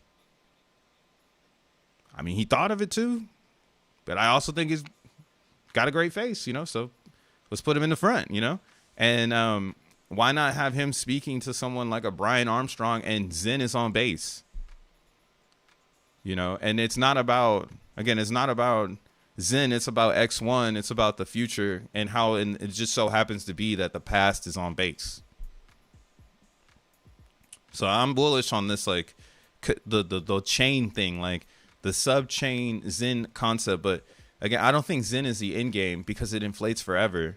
So really it's about, you want to get on a chain that has disinflationary users. You don't want to get on a chain where it's just inflating forever, because they'll, you know, that's too ambiguous of like, where is it going? You know, you really do want to be on a chain where that shit is disinflationary by nature because of popularity and or G rank. And the G rank again is already pumped on this, like, so everybody's locked in back here. Once our mints in, everybody will pump it again, right? And then locked in. And this is where I'm at with it. Like, we're all playing with how many G ranks can you make. That's the game on base. Are you making 10,000 G ranks today, which means you're making 10,000 VMUs? Or are you making, you know, 1 G rank? You know, are you buying G ranks? What is your what do you, how do you treat the G rank? That's how base works, bro. That's why I love it so much right now. And we just need to keep going with the stake. If people believe in staking, this will burn supply, and this will offset the liquid so that the demand goes into the staking class. Those that believe in Zen, and the only way anybody, shout outs, that's what, go hug a Hexagon, because they brought the staking class into Zen, but it lives on base. I haven't found another chain that's like it. Maybe Avalanche, but again, the problem with Avalanche is it's not in Ethereum, so it doesn't share the shelf with ETH. Like Avalanche, I think, again, is going to be consolidated back into ETH some way, somehow. But Base will not. Like, Base has the opportunity to make its own chain. So if it's leaning in that direction where it goes, yo, what happens when L2s become L1s? Then CB Zen with the ETH pair instantly becomes valued because it's with the shelf, like pairing, you know, like it's not like it's paired with DAI or paired with USDC. It's paired with ETH, and people need more of that, especially on a chain that was born from ETH, right? So it's all positive. That's why I'm like, yo, why wouldn't you want to stake your Zen and be a whale on base, knowing that like you're betting on base more than you are Zen, and Zen is just complimentary because X1 chain's coming out to like shock the world and shit, right? So that's, yo, I'm so skeptical right now about Ethereum Zen. I'm fudding the fuck out of it right now, and that's why I think it's going down. This is the part where like everybody agrees with me, and they show it to me on the chart, bro. They're gonna show it to me on the chart. That's why I'm not surprised to see it start to take a little dump when the rest of the market starts to pull back, because it's how it works. People come and they're gonna take their profit from ETH back into ETH and sell that into USD, right? Because they don't believe in Zen. They're not here for the mission. And this is like my opportunity to buy it at its lowest. But that's why, again, it's like, why would I hold ETH Zen knowing that it can go lower when I can get onto a sub chain and like be ready to deploy, because people are gonna sell those too. You know what I'm saying? Like, if we know ETH Zen is gonna go lower and the whole psychology of Zen is based on this, like, why wouldn't we just wait for the bottom of a sub chain right when it turns around? Because the psychology is on ETH Zen, and it just needs one healthy shakeout to this downside to pricing gas. So we've already figured this part out, right? The 0.7 is based on 3 Gwei. Now, I haven't adjusted the lines yet, because I haven't had time to actually sit down with the Zenmon part. But essentially, gas did get down to 0.8. So since it got down to 0.8, there is a lot of inflation in the pool that was was cheaply placed into that liquidity pool right now in Ethereum. So there is a possibility that someone could take profit because they got it fucking for nothing. And that's why, yeah, I'm curious on, like, again, like, where does the Zen go? Like, we need X1 chain because these people will not stop doing the same cycles. Like this is the pre-quantum Zen world, and again, why I don't think post-quantum world with Zen is as romantic as people really believe it is. Like I think it's gonna, you know, it's just not gonna be as romantic. It's gonna make a lot of people have a lot of different perspectives on crypto, but if you're working in crypto, you know, you're gonna be working for this ETH thing or like this Zen thing, you know. And we've been doing that for 2 years, and it's been nothing but L's. So like, imagine everybody coming in. We're at the bottom of this shit. It's going crazy. It's like where I'm thinking. I'm like, yo, it's going crazy. Crypto bro is right. You know, Jack Levin's the face of Fair Crypto Foundation. X1 chain is being popularized. And, you know, again, the G rank is pumping because people are here now. They get it. Oh, man, I need to start minting Zen now before 2030. You know, and you're already here. You've bought all the Zen up. Like your only role now is just to stake and sell inflation, right? Because there's no more game left of like what is happening. You know, it's X1 is live. People are burning it at max burn. Like, you know, they're burning as much as they can, and then they're max minting for the burn. Like they've lost the plot already. You know, the plot is max mint for the stake, not max mint for the burn. Because you can burn forever, or you can XNM, or you can stake Solana, or you can stake ETH. You know, there's so many different ways to get XNM. Zen is not the only portal. That's why, again, I'm like, yo, this is going to be hilarious. So I hope we get it priced in, bro. I really would love to see 7 zeros and 11, bro. Imagine 1 billion Zen for fucking $10. Like, come on, man. Give it to us. We want this. I know you got it for that much. Let me shut up. Like, Zen is low-key pumping because I'm over here antagonizing whoever. No, it's not really pumping. It's just trading sideways hard. As it should. But I do believe, like, if we get some unsteady waters in the natural crypto market, that's where we'll see the dump in this. And we've been hanging out at 1 and 2 Gwei for so long now. Oh, I got AVAX. All my AVAX mints are ending right now. They're all in profit, though. See, $4 for the mint in value. But the cost, I think, is like... is this live? Oh, no, this ain't live yet. But, like, the cost is... what do you call it? Like, nothing. It's like $1 or something. It's like $1 or something. But here I want to go to this mint calculator. This is Zenmon. Shout out Steven, the GOAT.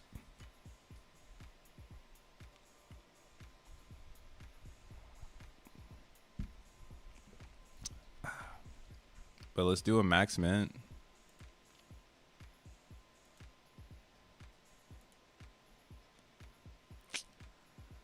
Max mint. Let me see how many users. So like this is how it works, right? So term days, how many terms are in the day? Users, how many users are coming after you? So right now, this average new user is being based on a 30-day log of G ranks. And it's kind of here, there, and whatnot. Steven was telling me, so it's not like the best data, but it's like some data we got, you know. So I'm like fucking with it. I'm fucking with any numbers I can get my hands on. But what it's essentially saying is every day there's around 35,000 G ranks created on Ethereum. That's why I'm like, oh, like on some of the other chains, people are making 10,000, 100,000 G ranks. You know, all the time. And we'll see what this oscillates in about a month, and how it changes. But yeah, like these G ranks.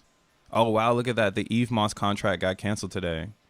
Wow, it's NA now. Damn, that's insane. Sorry, Eve Moss. They really kicked y'all niggas out. They said sorry. Man, that sucks. They just literally vaporwared all of the Zen.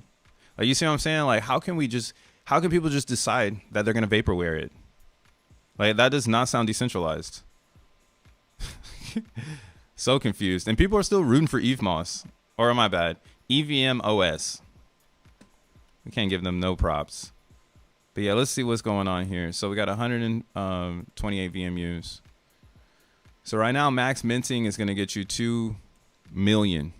But it's going to cost you an average of $200 for the whole mint at these GUI prices. But let's go to 0.8. So $25. All right, so I don't really care too much. If you've been following me, I don't care about mints. Mints are future calls. So they're there. And you can, like, that's what I'm saying. Some people are going to build it into their profit thing or like their overall ROI. And that's fine. But I don't think you're going to find the best accountant in your Zen world if they're telling you we betted on the motherfucking mint. Because the mint is too hard to gauge unless they're saying we betted on the mint on an opposite chain or opposing chain or a subchain. Like, let's say you get a Zen accountant and they're working on base chain and they're like, oh yeah, we build in the mint. Yeah, that's fine. The mint's fucking $1. But like when the mint is above, in my opinion, when the mint is over $10, it's too weird, right? Unless it's like Avalanche, which is consistently at 25. Their GUI never fucking moves. So that's why I like Avalanche, but I hate Avalanche because the GUI, it never moves. Which is good, but that means it's always expensive, which is good for Avalanche because it has that factor that it's always expensive to make Avalanche for some reason, right? So the G rank is slowed down over there because of that friction of small block size and expensive blocks. Same with Binance, they kind of have expensive blocks. And you can kind of see it here, like Moonbeam has a, alright blocks. And that's kind of why I came to my conclusion, like I would rather just be on base because why do I care about this, this overall price of like block, right? I need the whole block, because I'm not going to do it on Ethereum because unless I can get it at 0.8, now that a lot of people got the claim rank there at $48, like what a crazy claim rank, $48, bro. Like, yeah, you won, because, one day that claim rank is going to go back to 15 GUI and it's going to be $916 to make that damn claim rank. So yeah, man. You won if you got that at 0.8 a couple days ago. Right? And you won too if you claim and you stake your Zen. Hello. Man, I hope you guys get some good Zen accountants. Don't fucking hit me up. I'm charging $1 million. I don't even know what I'm going to do. But yeah, don't hit me up. Figure it out. You're the one with all your supply. Don't fuck it over. But this is kind of why, again, I'm like, do I really want to be in the ETH mining pool? Ugh, the corruption. Ugh, it's corrupt as fuck over there. That's why I don't really vibe with OPs then, because I know it's corrupt.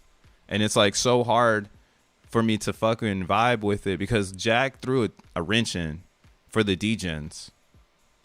It's almost like he made sure that I did not want to rock with this one. So some people have the advantage, but you'll notice like the thing I don't like about Optimism that I've also stressed is I don't like how their chain is never going to upgrade. So you'll see Base is actually has lower fees now than Optimism.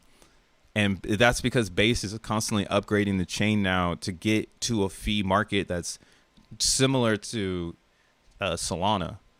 So for me, that's remarkable. Because that means more participation, mass adoption, right? Like there's sometimes you can get a Zen mint over here for 0.001 gas. It'd be literally 5 cents to make the fucking mint on Base, bro. You're making 88 cents worth of value, and you know what I'm saying. Actually, this is wrong because the G rank is pumping, so there's more over there. Here, let's do the real G rank. The G rank, and there's less VMUs. So more G rank, less VMUs on Base. So 264 average random number. So we'll do VMUs right now on Base. You can realistically, you can only make 100. Oh, so I guess with that little bit of, I mean, there's other ways to do it, but like if you're going through Zen.network, it's only gonna let you do 100. But if you make your own smart contract, you can do up to 155 VMUs, but you might get stuck essentially. But what would I have it figured out for my personal self, right? Like I just started buying these NFTs that are on the market. That are not expired. That's what I'm saying, yo. Watch out. Like some of these are expired, as well as you can't sell as NFT 7 days after it matures. You have to, or my bad, you have to wait 7 days between maturity. So this won't even be sellable until September 1st. So it's on OpenSea, but you can't buy it. And by the time you can buy it, it'll already have all the Zen out of it, right? So what I did is I went on a shopping spree yesterday, and I bought up every single Zen NFT that's coming out on base next month. I'm playing my own game by myself and shit. Damn, Craig, you got it at 0.74. Yeah, you bought the bottom. Yeah, you bought the bottom of that. That's really buying the bottom of Zen, getting a claim rank at the lowest gas. Like you want to get your claim ranks at low gas. Like when we go into the future and everybody's mining and we're all like, oh, how do we still make money off of, or how do we make inflation? Because I'm staking this is my theory here. Like again, get a good Zen accountant, someone that knows how the system works. But my theory is that eventually we'll get to a staking point where I'm going to use that net inflation towards something else. Like I won't just want to sell it. Like I'll be like, oh, how do I use my stake net towards something better, right? And then it'll be like, oh, well, I'll just save my Zen, and when time comes, you know, I can maybe sell this Zen, you know, or I could stake this in and keep going, you know, and then when gas is at its lowest, sell the Zen, turn that into a G rank or into a C rank, my bad, a claim rank, and only if it makes sense. Like, because, you know, you might not be getting the same amount of Zen that you're selling for the C rank, right? But that sell for the C rank potentially could be a flip in 400 days because you got the time, 500 days because you got the time, you know? And you could maybe do like quite a few of those. Like you're pumping the G rank and getting people behind you. And now like those that are with you, they're like, fuck, we got to pump the G rank too because it's going higher because somebody's like running a cycle or something like that. Right. That's what I'm saying. Make sure you get a good Zen accountant, bro. Someone who really knows how Zen works, not someone who's just minting to sell. Those motherfuckers are brain dead at this point to me. Like if you come to me with this whole supply notion of like you're making it to sell it, you're not making it to stake it, to burn it away. Like I already know where you stand, you know? Like it's like, oh, okay, I can't have this build with Zen mentality with you because you're already like not even thinking about the future of the future problems we're gonna have in the ecosystem. Like you don't care about that, which means you're wasting my time, you know.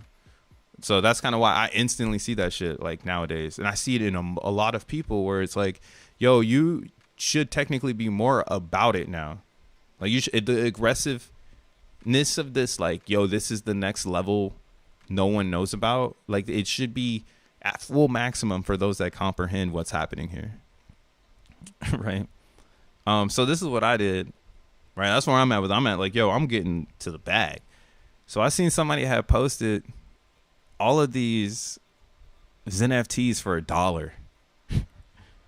Well, there was like 65 cents. Some of them were 65 cents, and then some of them were like $1. So I just took like $20 and bought them all, because each one of them had 3 billion Zen inside of it. So I was like, oh, these are like 55 VMUs, right? They're like above the block. So the plan that I have is essentially I'll just wait until it's no one on base, and I'll start to pump this shit with like as much gas as I can to get it to go through, and I'll just get all this Zen at one time. And this is awesome for me because, again, someone went out and made all of this Zen, and then they spent 6 cents on making it, and I bought it for 60 cents because this Zen inside is valuable to me. So that was a market exchange. And if Zen keeps going up, those people selling these lower xeNFTs, and this is what's crazy right now. Base xeNFTs are still there. Like, even though Ethereum got kicked off of OpenSea, Base is supported. So it's super weird, man. Everything's upside down. But yeah, you could go here, get you some CBZen. All right, that shit coming out in 27 days. I'm gonna mint it. Do I plan on dumping it? No, right? Because again, I need to build my stake bag. So staking comes in the fashion of claiming. It comes in the fashion of buying. You need to make sure you have that. So you'll see here, I bought these for 65 cents. Some for $1. And right now at this price of 9 zeros and a 37, that shit is $1.27. So it's so far so good, a good trade. Right? And if I'm the inflation, why would I go and dump it and give it back to you people? Like that's why I'm like, CBZen has taught me exactly how Zen is supposed to work. And it's because of the low gas. Right? And it's also because of the integrity of Zen. If you look at every other Zen chart, I think if it looks like Ethereum, it has no chance. Wow, ETH finally is seeing a decline in some supply. Thank the Lord. Nobody's burning it or staking it, so, but now they're staking it. So like finally some people are staking it, so less coins on the supply, you know, let's go. But really, I think if your favorite chain, if their chart looks like this, where the liquid supply and the stake supply have never crossed, everybody's waiting for X1 chain. And it might, and to me, that's just not a dynamic Zen chain. Like Avalanche is turning dynamic because no one's minting. So that's how we know in the future most of these chains will become dynamic because people will stop minting, which will slow down supply. Right? And then the question will be, well, how do these dynamic chains retain value if nobody is minting? Right? And that's kind of why, again, I'm going back to the CBZen theory, where we're getting a sneak peek into, like, we can start making dApps right now for CBZen and make a whole frenzy. Like, who's to say someone's not working on that right now? And they can make a whole frenzy and be like, yeah, there's some Zen shit. We got X1 coming soon. Hello. And I think it would do better on Base with all their active users than it would do on Avalanche. Like, if that's where I go in, where, like, I'm like, yo, Avalanche is a great coin, and it's more likely to soar in price because that's where people will see Avalanche. They'll see it on the chart. Like, they'll be like, yo, what the fuck is going on with that chart? That's how they're going to learn, because it's a bunch of greedy motherfuckers on Avalanche. But you'll see here, this is why this is happening. The decline in their mining is making this dynamic now. I bet somebody out there in the world right now is like, man, he's making up some bullshit and this shit makes sense. The mining is going down and now the chain can be dynamic. Value. It's not my fault. You got to blame God, dude. He's the one that's making this happen. But yeah, you see, this is like where I'm at with it. Any chain that has a declining mining should start to see a decline as people start to stake. And that's powerful. We want that. We want that in all the chains. We really, again, we want all chains to look like CBZen. This is the real experiment gone right. This is what we want all chains to be like. We want to see negative liquid supply to stake supply. And then that's what I'm saying. We want to build community on the staking class to teach people how to fucking use Zen. So then that way there's no reason to exit realistically. Like, you can, it's got the opportunity to, right? You can unstake whenever you want and leave. Like, nobody gives a fuck. But like, if we can really explain to people why it's important to stake, why Zen is the future of possible DeFi, I personally think we can watch the liquid supply go to astronomical numbers of negatives. Because it would just be like, wow, we were really seeing this disinflationary shit, but it's all because people are staked and they're partying in the staking pool and they're re-staking their inflation.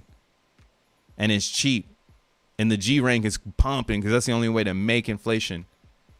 Like base is just so set up and ready for us to do something epic. Look at this this daily change too. Like there's so much activity. When you look at a different chain like Binance,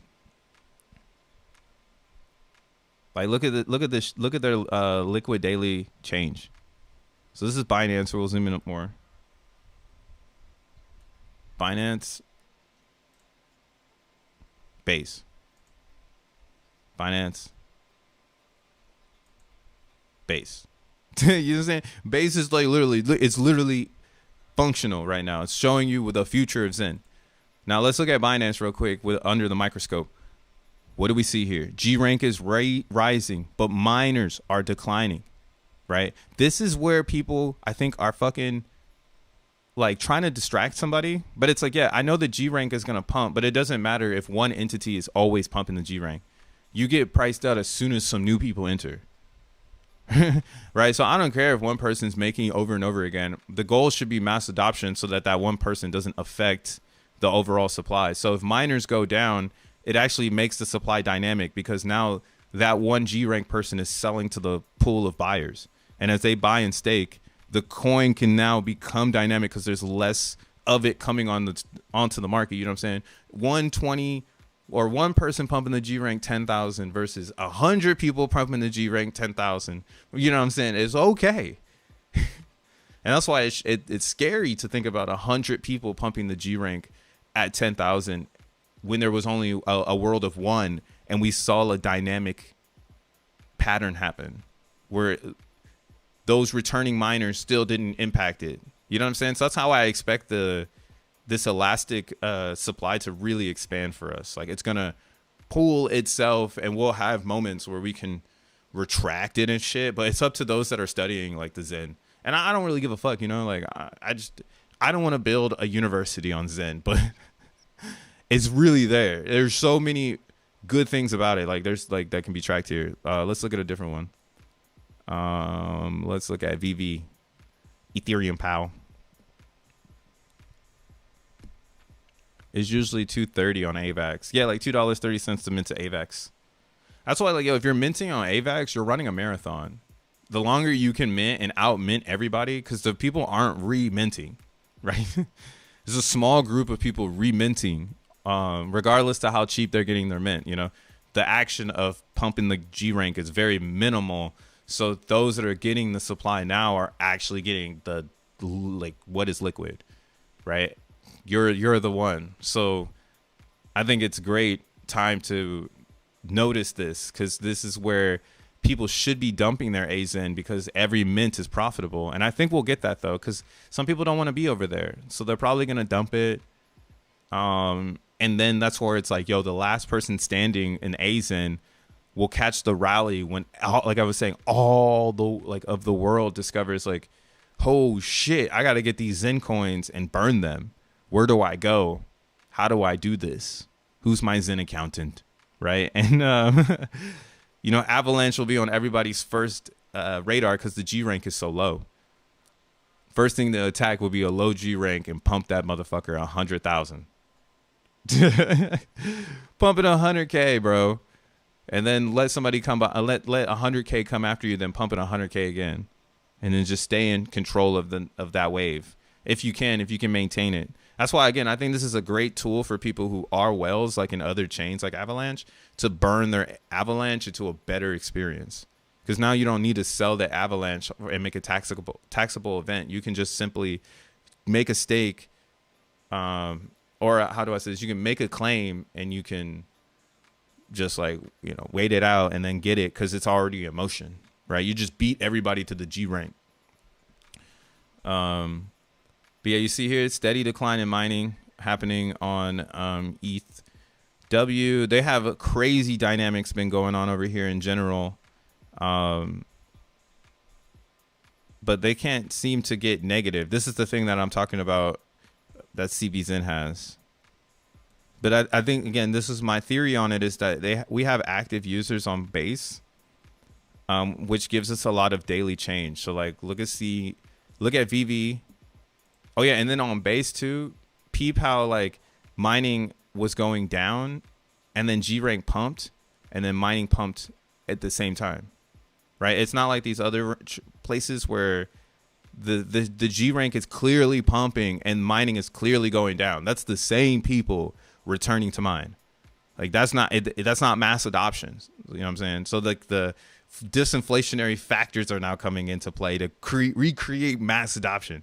Whereas like, all right, you motherfuckers been mining in circle jerking for way too long. There ain't enough coins anymore, right? And that's why again over here you would almost say like, why isn't anybody burning it faster? Because they got negative, right? But they didn't maintain it, and now they're positive again. So I'm not on that chain. I'm not rooting for it. I don't know what to fucking do. Don't talk to me. If you're over there, though, you got a ball, bro. Minting is down. Now is the time. You know what I'm saying? Your boy Crypto Bread. Local Zen analysis. Let's look at a different one. We're looking at Eve Moss. This is probably where I sign off at as well. Been streaming for like it's 2 hours. But we got time today. Bro, when was Zen kill 3 zeros? Never. That's why you get in the base, man. That's just gonna kill 3 zeros before ETH Zen. Whew. Oh yeah, Eve Moss is all fucked up. Eve Moss is all fucked up.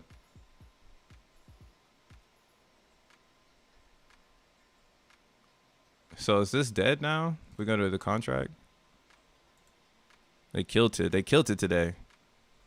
But yeah, you see this the dynamics is you want the liquid to be under the stakes forever. Hug a hexagon. That's why Hex did so well back in the day. They staked all the coins, which helped the liquidity pool in Uniswap. So like that's kind of why, again, I don't know why people are afraid to stake if they're about it. Like if you're really about Zen and you believe in the future, you should probably stake your coins so that you can, you know, support your future. Damn, J-Way, using coin tools and it don't work? I don't know anything about coin tools. I use XeNFTs for that purpose. That's why I don't mind on anything but a XeNFT. And I put my whole philosophy behind the XeNFT. I don't add a third party.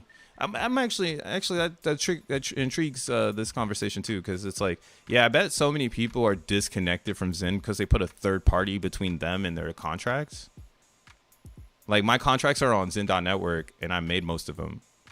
So for me, like I'm really tapped into my, you know, my makes, my things, you know, but I can understand how, you know, it could get weird. What the fuck is this? Mint scan. Okay.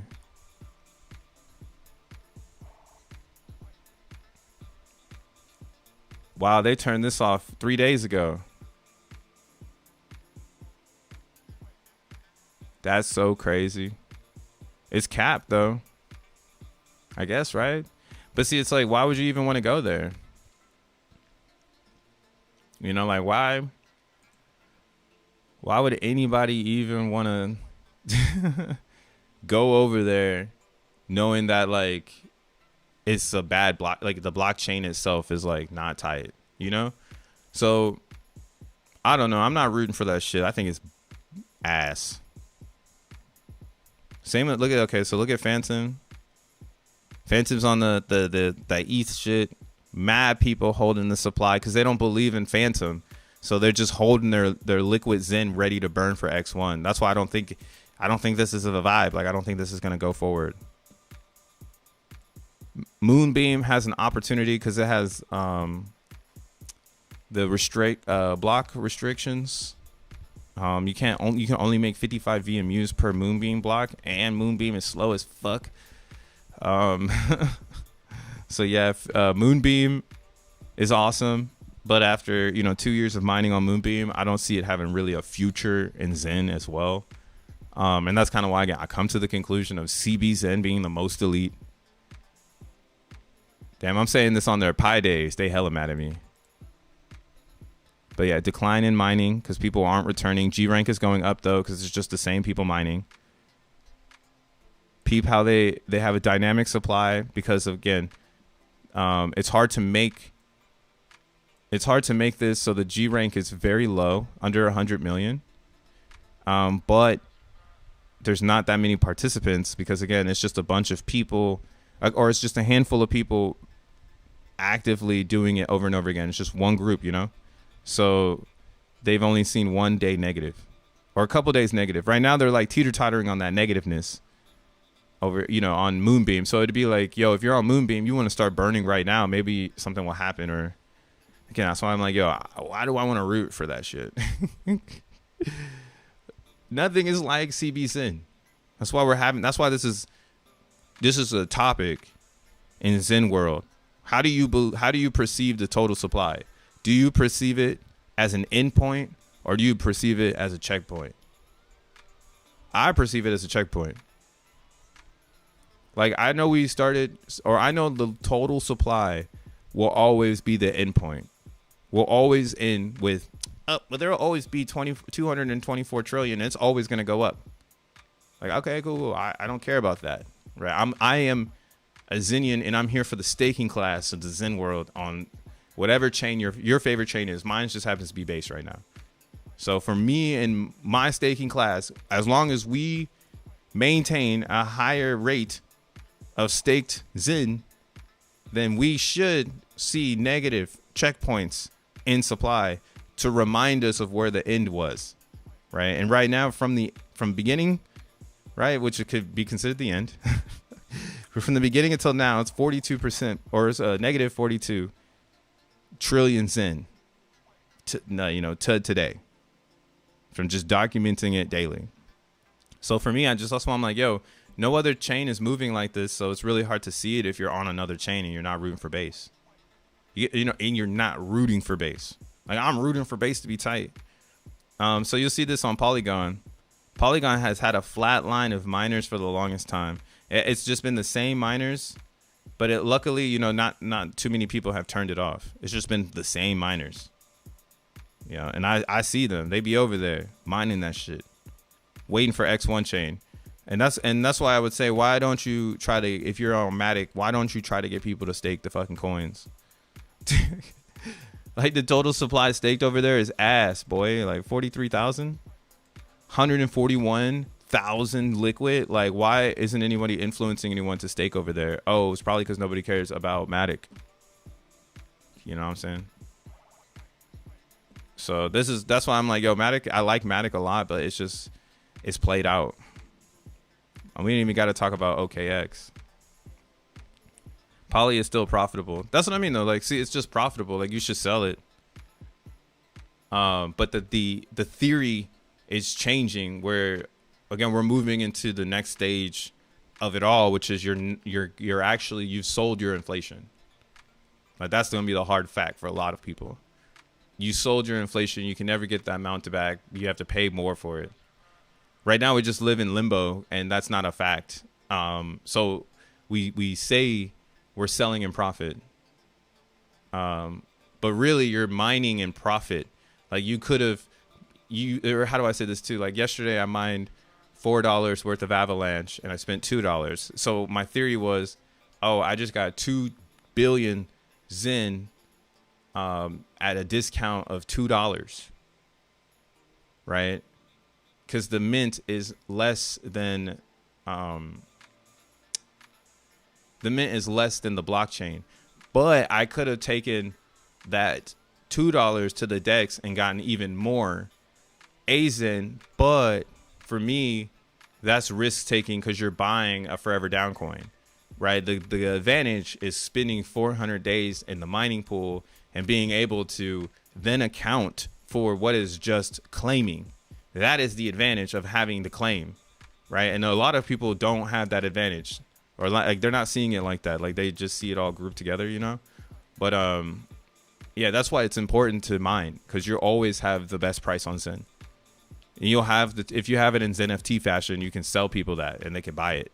Those that understand, like, oh my God, this person has a great position in Zen right now and they want to get rid of this, give it to me, And then you make your money and blah blah blah. So yeah, OKX, this shit is trash. Oh, look at theirs though. Wow, actually, this is a beautiful thing going on here. Check it out. So OKX, because there's nothing to do with it and it's not making any more, peep how like liquid is literally negative,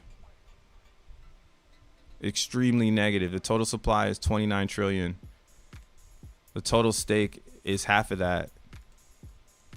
Yeah, that's what I mean. Like, essentially, but nobody can. I mean, you can go over here and get into this, but yeah, like this thing is donezo. If it didn't kill itself or if it revives itself, man, it's so ready for the moonathon. Because there's no liquid supply. What is there is just there, like this 95. Like that's what you can buy. But as people start to buy it, it just goes down. And if they stake it or they burn it, right? Like if they burn it, then it really goes down because it never comes back. Let's look at OP XEN.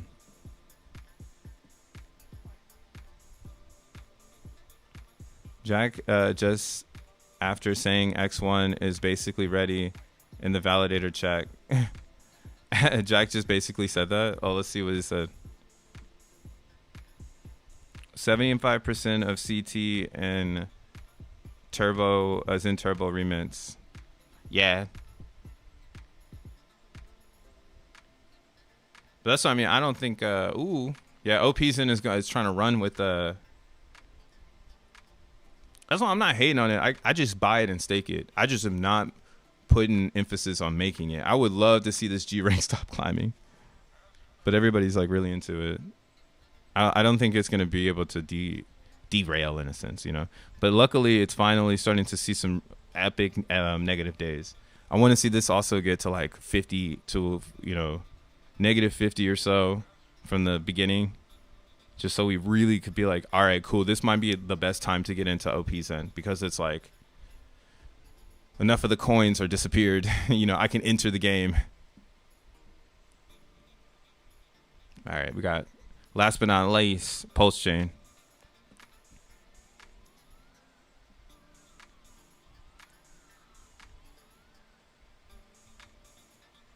Last but not least, Pulse Chain.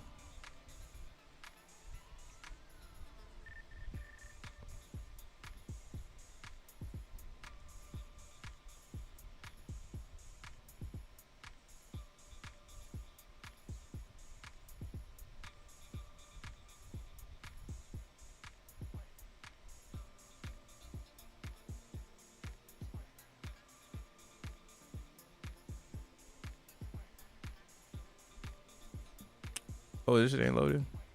I was hoping to turn up and it'd be there. What happened?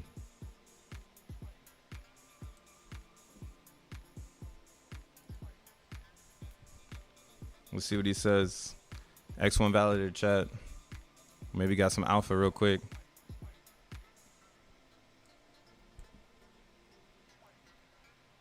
Oh yeah. 144.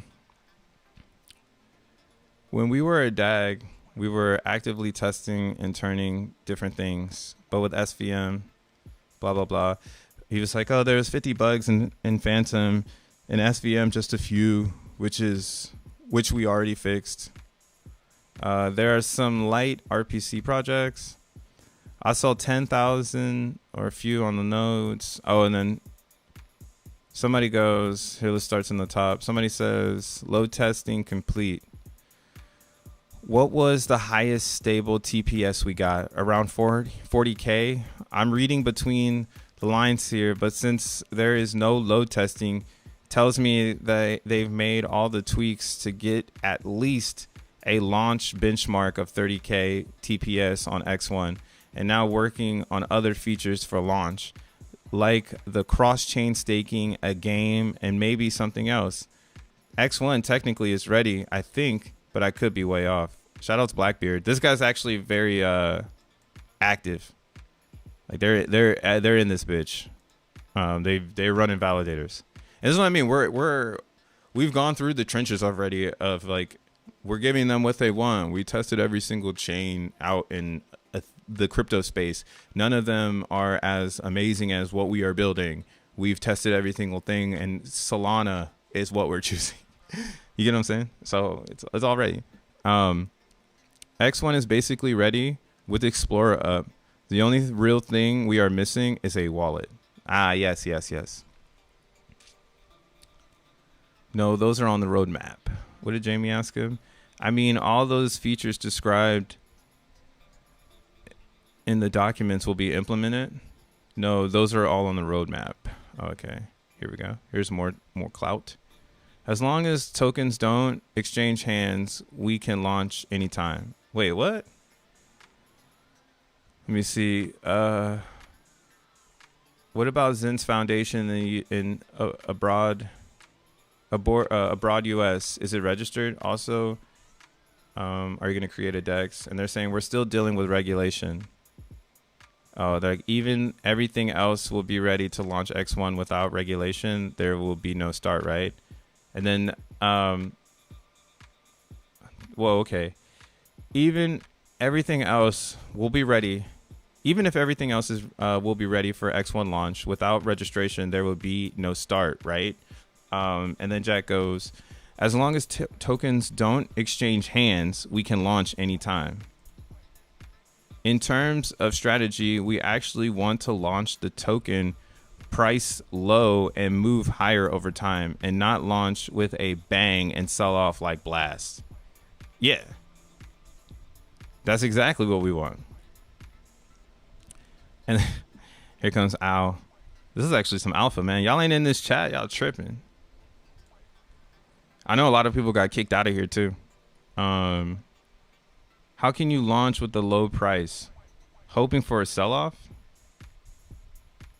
There would be a lot of airdrop hoppers who will dump their tokens after launch. Start from zero, better than falling like ICP. Yeah. I mean, I've always thought we would start from zero. That's just it, though. I don't know what it is. Like, okay, so let's get back to Zen before we break that down. Because I think Zen is at zero. I think it's kind of vague, but very real, where it's like it starts at zero, you know? Because it's like so much time and energy has already gone into it. Like, you got guards at the gate already. Like, dog, nah, I put this much money into this shit. Look at Pulse Chain. So yeah, this is why I'm saying Pulse Chain. If you're on Pulse Chain, you want to start to build a staking class. That's your meta to get people behind the Zen coin on Pulse. Because all you guys can stake together, and then you guys could take over the liquid supply, and then you can make the price whatever you want it to be because you're the staking class. You control inflation, right? Because it would be like, oh, you got to pump G rank. What the fuck? Yeah, somebody bumping some DJ stuff. But yeah, that's what you want to do. Not financial advice. Just the way I see it. When impact will Zen block halving on the price? It has no price. Everything is starting at zero. All right, y'all. I've been fucking streaming for too fucking long. I gotta bounce. But yo, keep your eye on the prize.